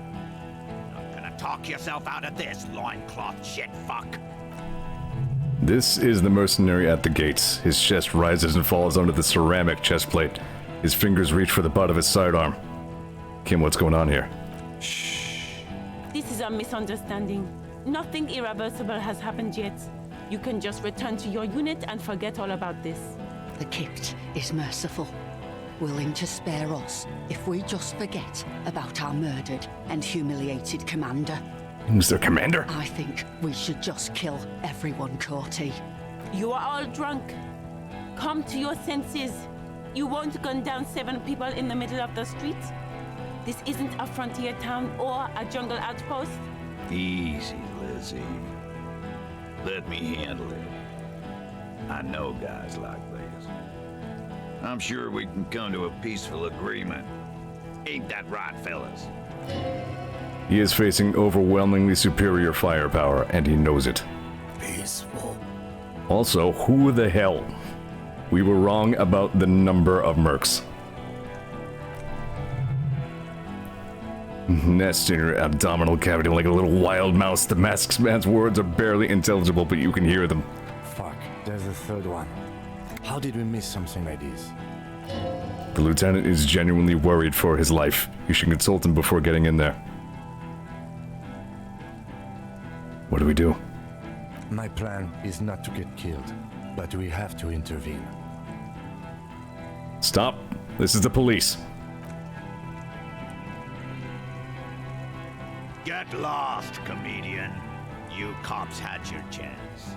Now it's fucking time for some justice.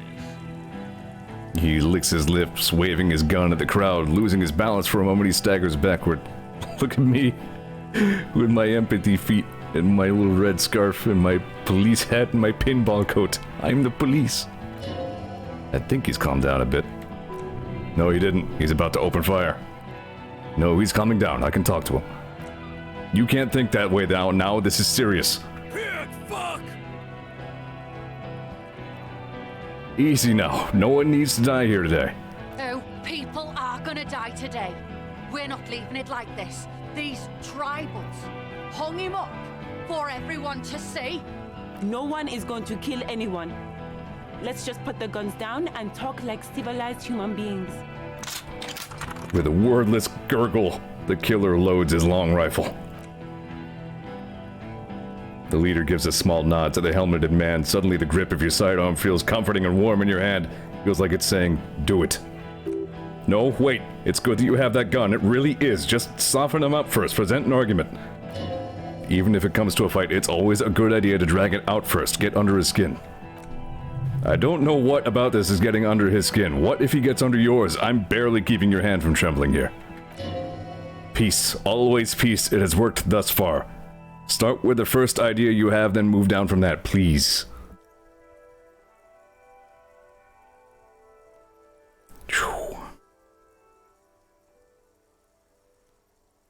So,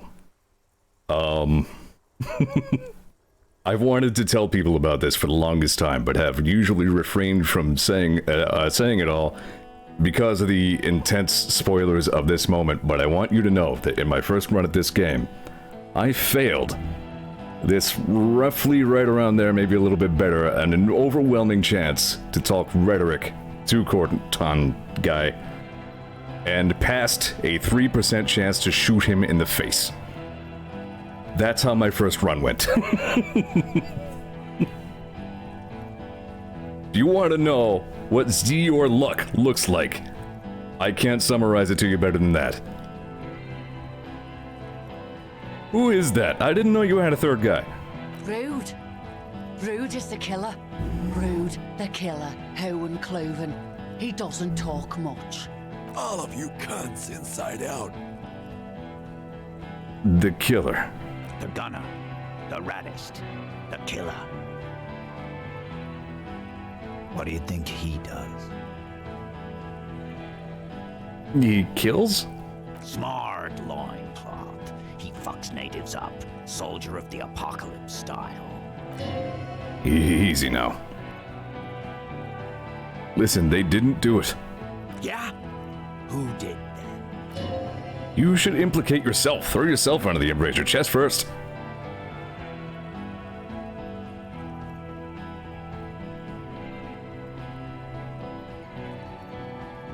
Ugh. Okay, well, if I say it's me, I'm gonna die.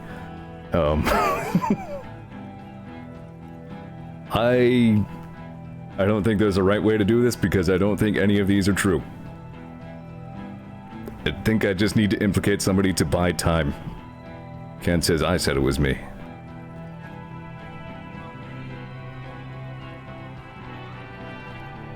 I'm gonna say it was Ruby.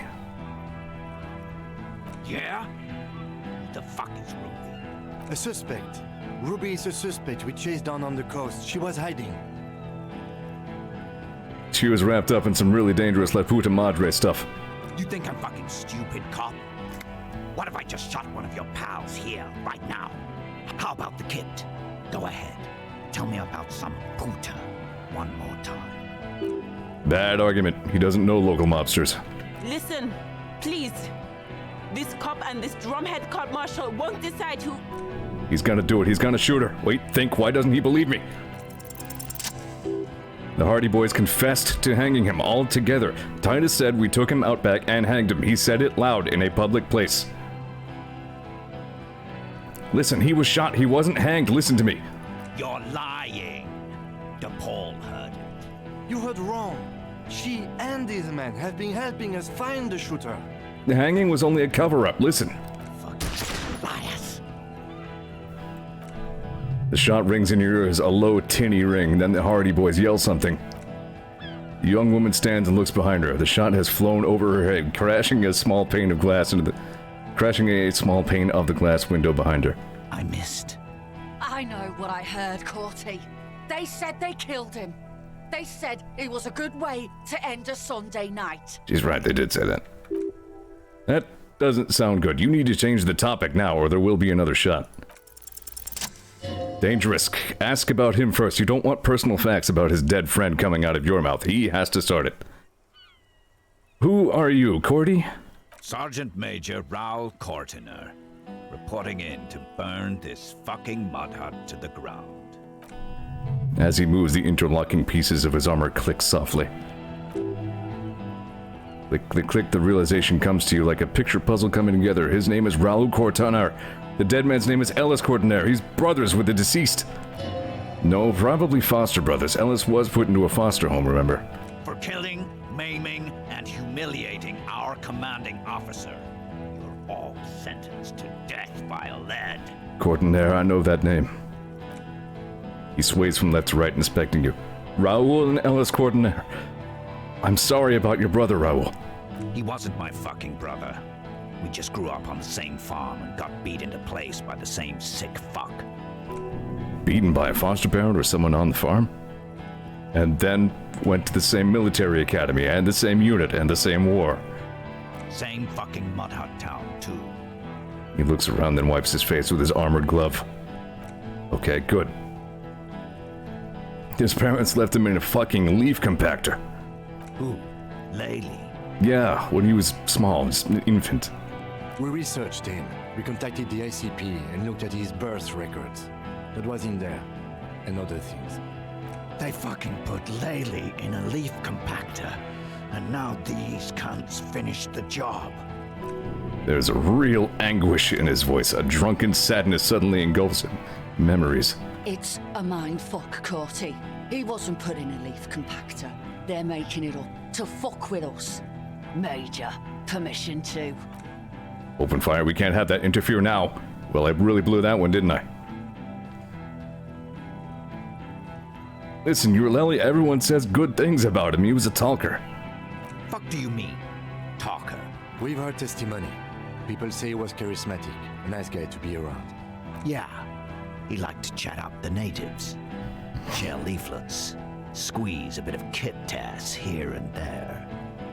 Great fucking idea that turned out to be. If Laylee was here, he would spare the lot of you. Maybe shoot one for sure. But me, I'm not a big fan of public affairs, clay monkey. I'll gun every one of you down for what you did. Ready to open fire, Major. At your command.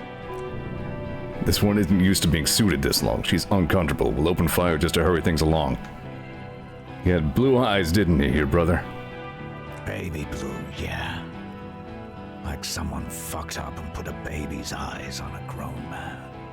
It was creepy, but bitches like that shit, I guess. Or, I don't know what bitches like. I just know how to mow down cloths. Your brother did not deserve to go out like that. I promise. I will find his killer. Find his killer?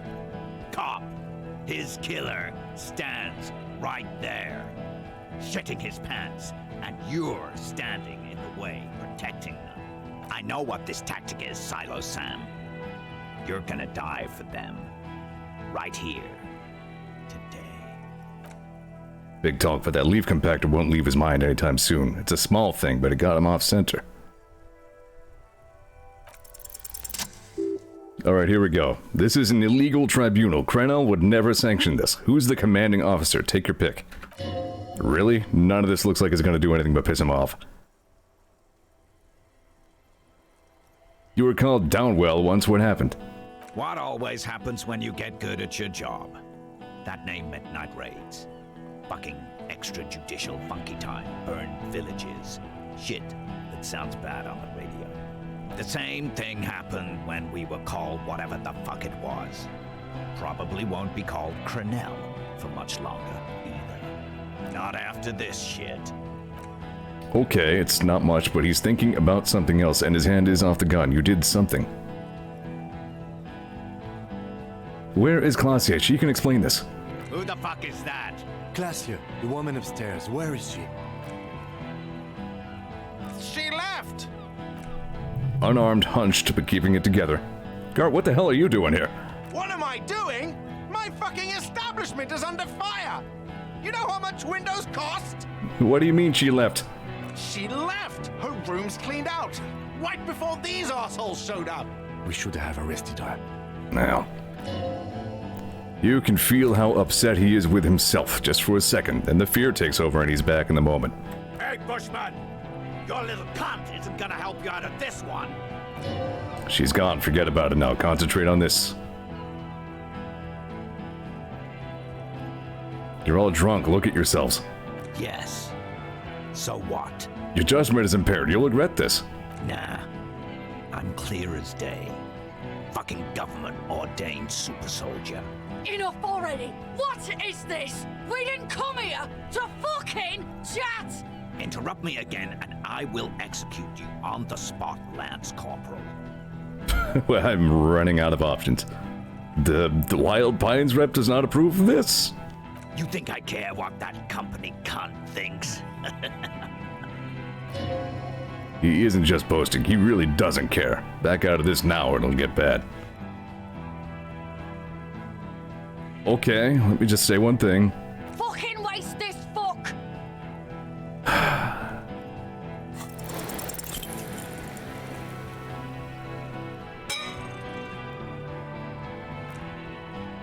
A small explosion expels the bullet from the chamber. With a puff of smoke, it hits the man square in the chest, producing a soft clicking sound in the armor.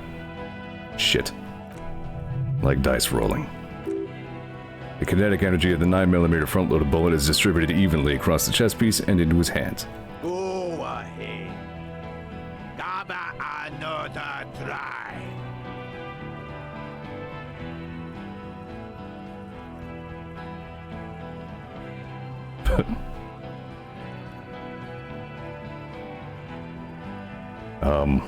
I only have one more bullet.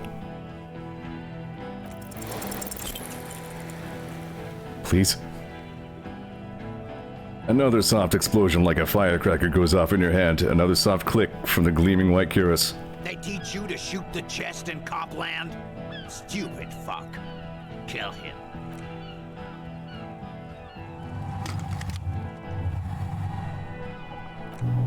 To your right, the killer raises his rifle and takes aim at you. His moves are steady, but the long barrel of the rifle sways slowly. Think. You stare down the barrel of the gun. You see Rude's mask behind it. His eye in the slit of the helmet like a camera lens focusing on you. Absolute destruction. Is there anything we could use to protect this frail body? That gun will tear us to pieces. Titus, behind you, must be aiming at him right now. Don't forget, there's additional reinforcements just survived this. Where's Kim? From the corner of your eye, you see the lieutenant raise his pistol and aim it at Rude. He's trying to find a straight line of sight before the rifleman can take you out.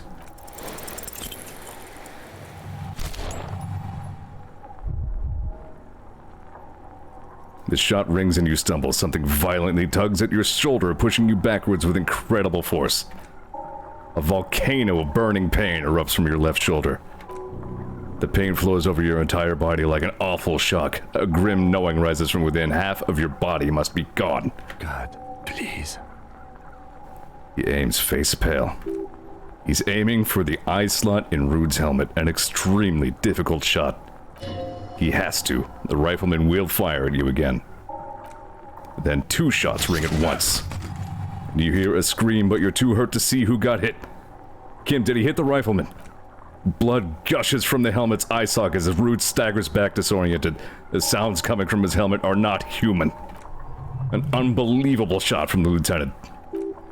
The helmet looks like the face of an ancient god of war crying blood. Who screamed? Glenn. Dying in a puddle of blood behind you. His mangled torso has 2 gunshot wounds.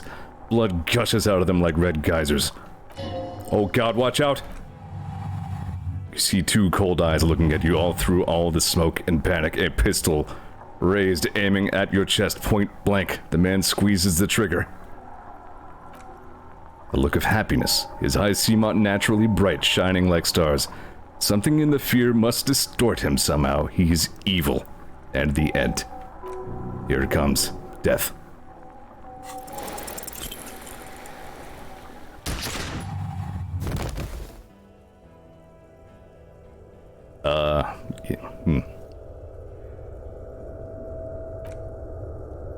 You can't. There's no time. Something inside your pelvis explodes. Your entire lower body is on fire and your legs can't support you. You fall down like a ragdoll. The pain is too immense to scream. It pushes the air out of your lungs. Everything goes dark. A distant blur as you recede into it. Try to open my eyes. What do I see? Nothing. Persisting darkness, dancing lights of pain. Distant shadows cast by them like a hellish play. You're bleeding out. You hear a familiar voice filled with urgency and fear.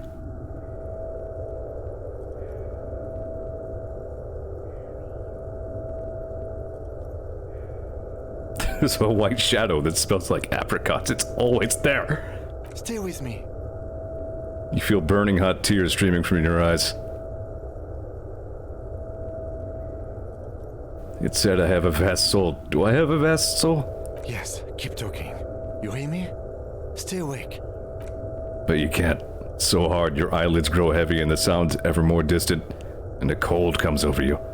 The lieutenant, too, is somewhere far away, almost gone. But suddenly you sense something behind him.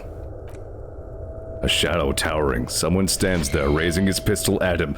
The lieutenant does not see it. He's pushing down on your wound with both hands. No, you scream, behind you, from your bloody lips. Your eyes are full of fear. There's no room for hesitation. The lieutenant turns around and fires, his body falling on yours in the course of the motion. You hear a roar of pain, a death scream. The sound disappears like someone pressed stop on the tape. The hulking figure, too, is gone. And so is Kim. And the whole world. This is death. One more door, baby. One more door. Will I be a ghost now? Brother, you already were a ghost. Up there screaming along with all of them, scaring each other, haunting each other. It's the living who are ghosts. The dead are silent. They don't rattle windows or write letters in blood. The living do. Leave them behind. Rest.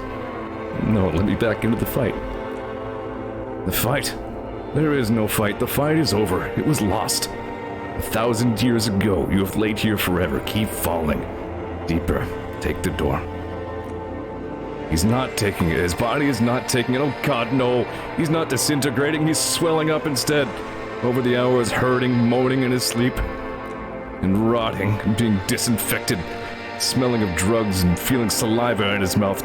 Drifting in painkillers, thrashing in his wound sleep. He can't go. Not before the case is solved. There's a radio in the distance. The radio of the world playing sounds. Good morning, Elysium. Soon you will return to the world.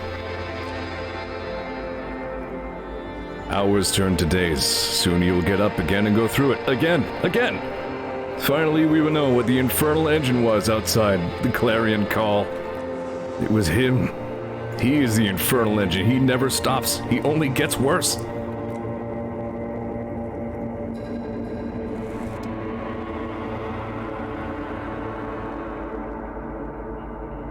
Well, that didn't go well.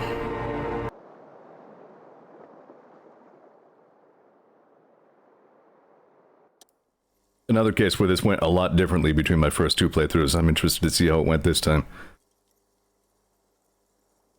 You see the lieutenant's familiar shape in the orange jacket. It turns double, then triple from the pain. Kim. Sunrise, Parabellum. He's in the middle of a freshly cleaned room.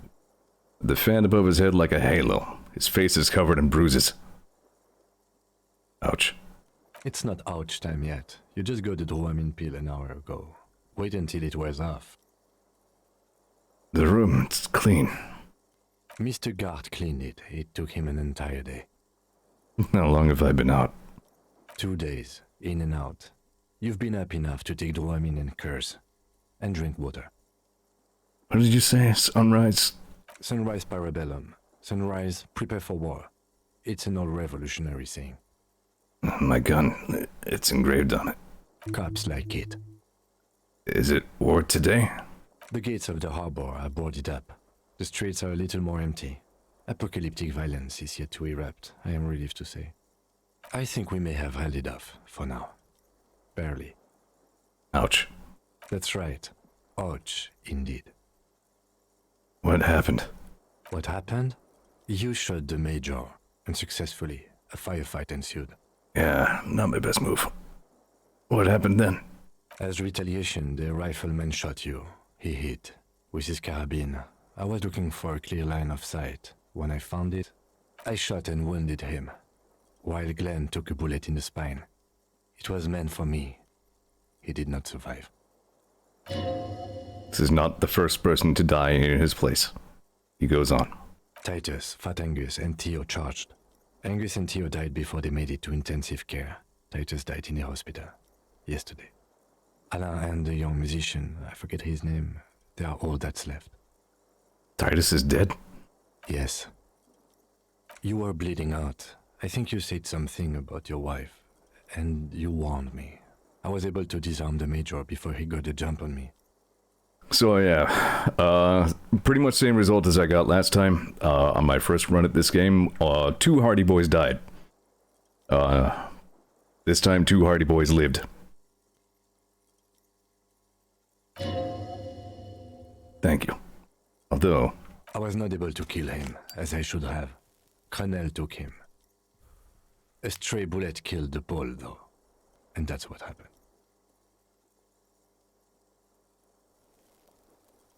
Titus is dead. Yes. And the Major? He's in a private hospital across the river. Crenel claimed him from the local butcher shop where Titus died. Turns out he's insured. There's unveiled anger in his voice. We won't get to him anymore.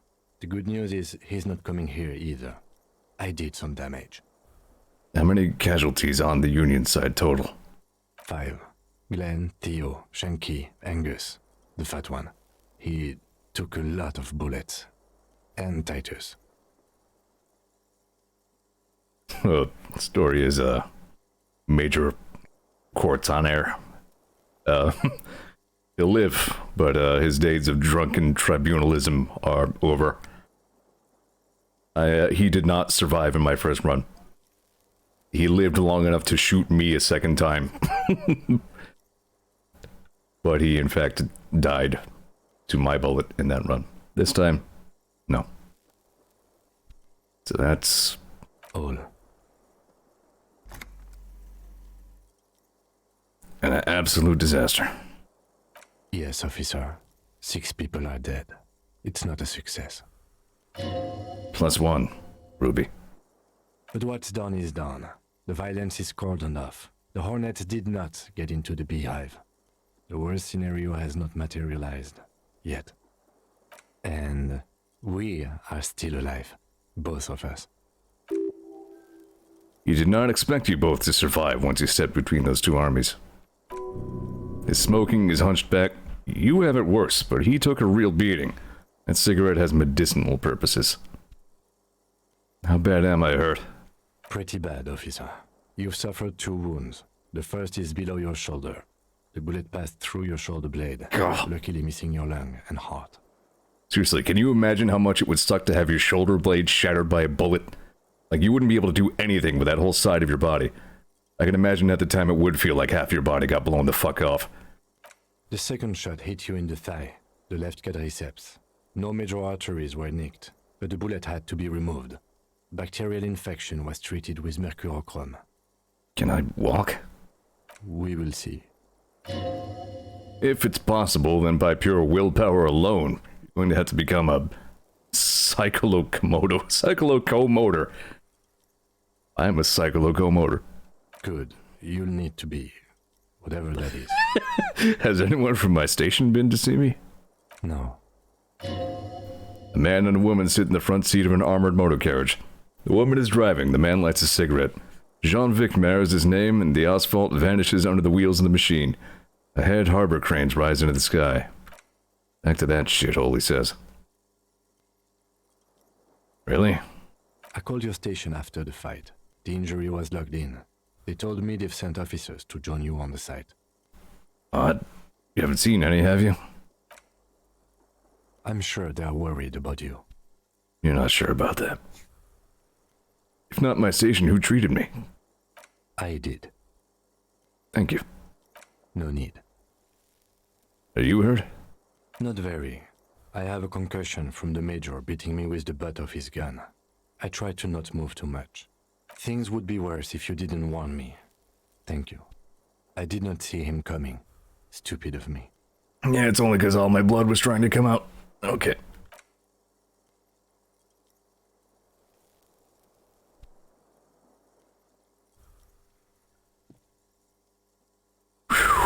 Easy now. The lieutenant turns double again before your eyes, an orange hue of pain. How are you? Ugh. What happens now, Kim? I honestly don't know. You know what? I think I do want to know what happens if you fail that warning check. I don't believe I ever did. Which is good, because I like Kim. You don't know? We can't talk to Everard. The harbor is in lockdown. Everyone in there is outside our grasp now. And Joyce has left too. Joyce is gone? Yes, she left yesterday morning. To meet the board of Wild Pines, or that is what I've heard. There's a pin somewhere in the machine that keeps Connell from sending in a death squad. Maybe it's her. Maybe she kept her hand. Either way, Ruby's gone, and Classio too. We really should have arrested her, you know? Wait, what? If you fail, Kuno replaces Kim? Truly the worst timeline. Fuck that. God, I'm glad Kim's alive. But he does survive, okay? Even so, fuck no. I like this roughed up but okay Kim with me. I'm completely fine with that.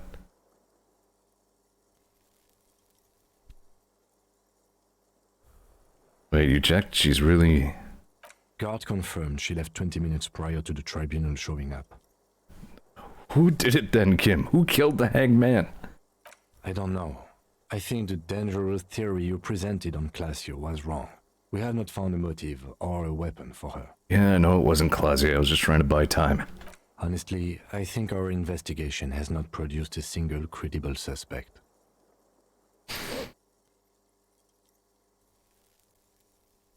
There's still a 28% possibility that shot came from a distance. We should go upstairs, rethink the ballistics in situ. I agree with this. What else? See, there's that. You can do ballistics. Maybe. You know what I think about solving crimes? He arches his brow, the ceiling fan patiently spins overhead. Solving crimes is hard. It really is very hard. You sound surprisingly weary. That concussion must be making him dizzy. You're not ready to give up, are you? No. Are you ready to limp? I'm ready. Good. Where do you want to limp to? Actually, there's just one more thing I want to do before I wrap the stream up for the night, 36 minutes late. A little thing. We're not going to go upstairs just yet. I'll save that for next time. A gust of wind blows in from the bay. The duraluminum box around you vibrates imperceptibly, a familiar cold, a red thread on the roof upstairs, taut, plucked like a string by the gust. You know what? I'll check a couple more things. We should check Classio's room upstairs. Why not? Another look at the window, perhaps? The one he was shot through. I don't know. I can't think of anything better. Even the window got replaced. Newly replaced glass, shining in the morning light. Your traffic outside, back in the world again. Stereo 8 player has been reunited with its right speaker.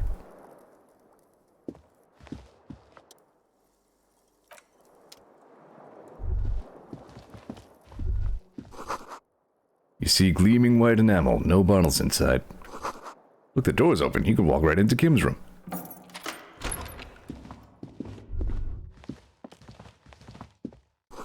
The alarm is set for 6:50 a.m.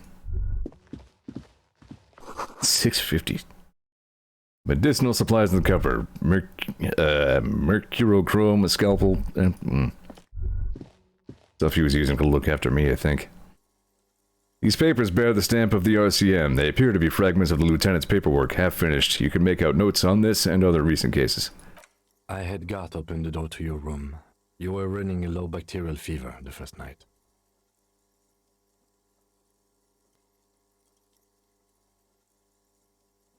I thought I was dead for a moment. Back there on the plaza, I think you very nearly had a heart attack.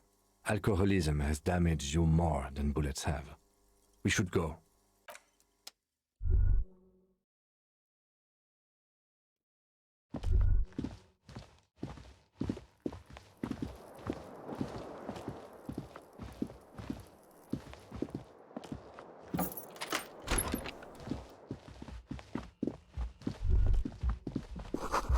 Oh, that leg hurts. Maybe if you don't run, it'll be okay. This gun won't even do me any good now. I'm out of bullets. Spent both of them on that stupid ceramic armor. I'm gonna keep the skill point handy.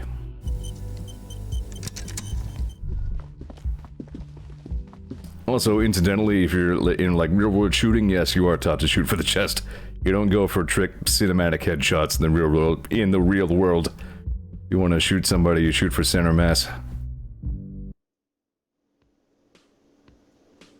The one bullet I found under the floorboards of the shack, I don't remember where the other one came from.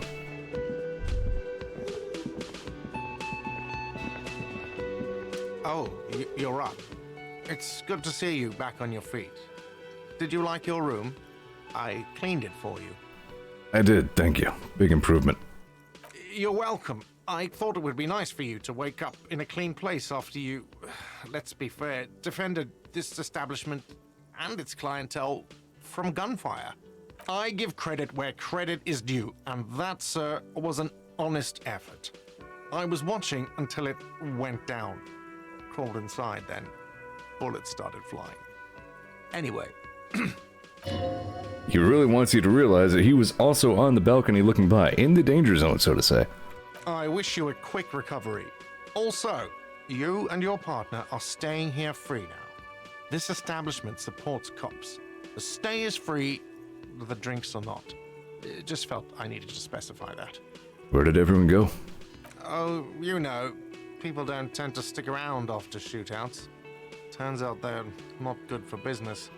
What happened to the men with the sunglasses? I don't remember everyone who comes here. And many people wear sunglasses inside lately. Must be a fad. Okay, so I have to mention, when it happened, you were right out there on the balcony.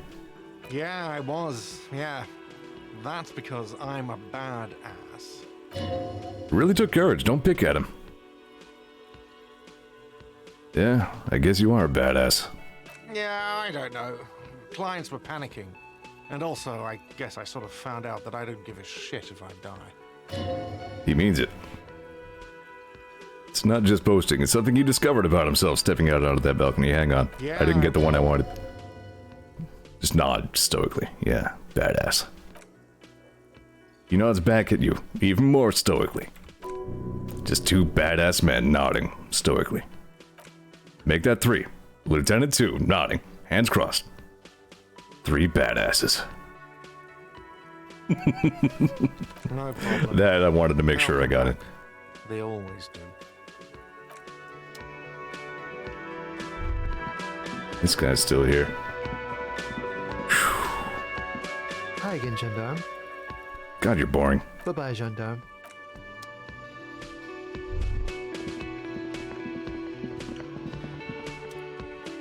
Seeing you approach, the bruised man raises his beer can in welcome. Oh, it's you.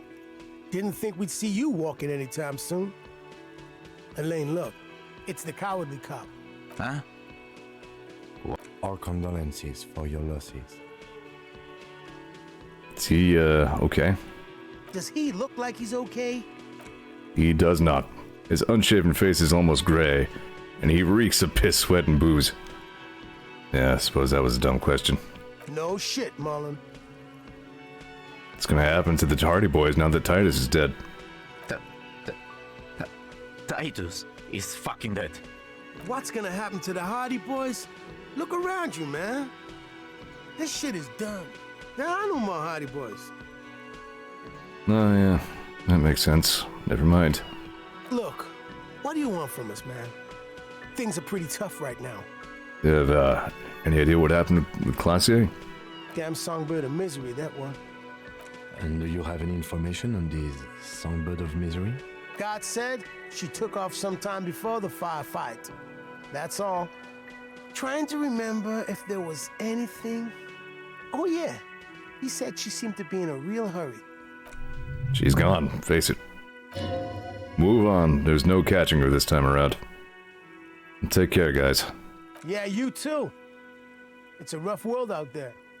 It's not easy being a cop. We were too hard on you. Both of you. We shouldn't have fucked with you like we did. You got between us and a lot of bullets in that fight. Matinees owes you one.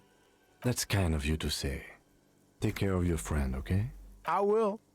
You take care of yours. A sharp pain shoots up your side and into your stomach. You must not look too good. Luckily, it passes.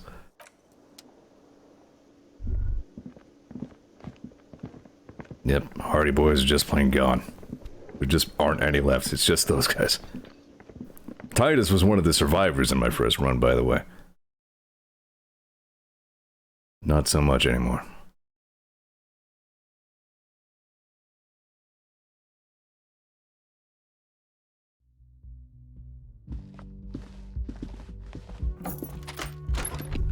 Well, we've had just about every emotion on tonight's stream. Looks like she left something on the table. Next to stacks of bills, you see a note. A few lines jotted down in large, uneven handwriting just as the writer was about to rush out the door. I'm sorry I fucked everyone over. P.S. I didn't kill him. P.P.S. Gift upstairs. A gift? Seems she left in a hurry. It's hardly surprising.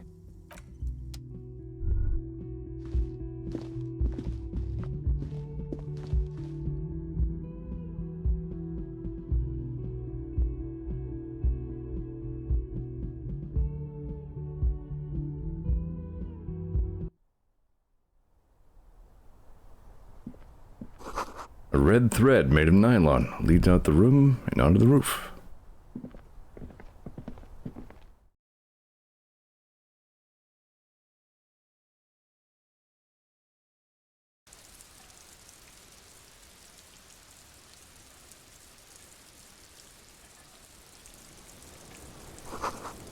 The thread is tied to the antenna.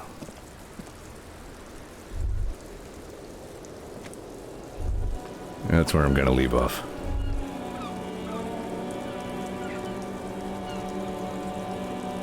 A subtle gift from Clausier, who in fact did not do it.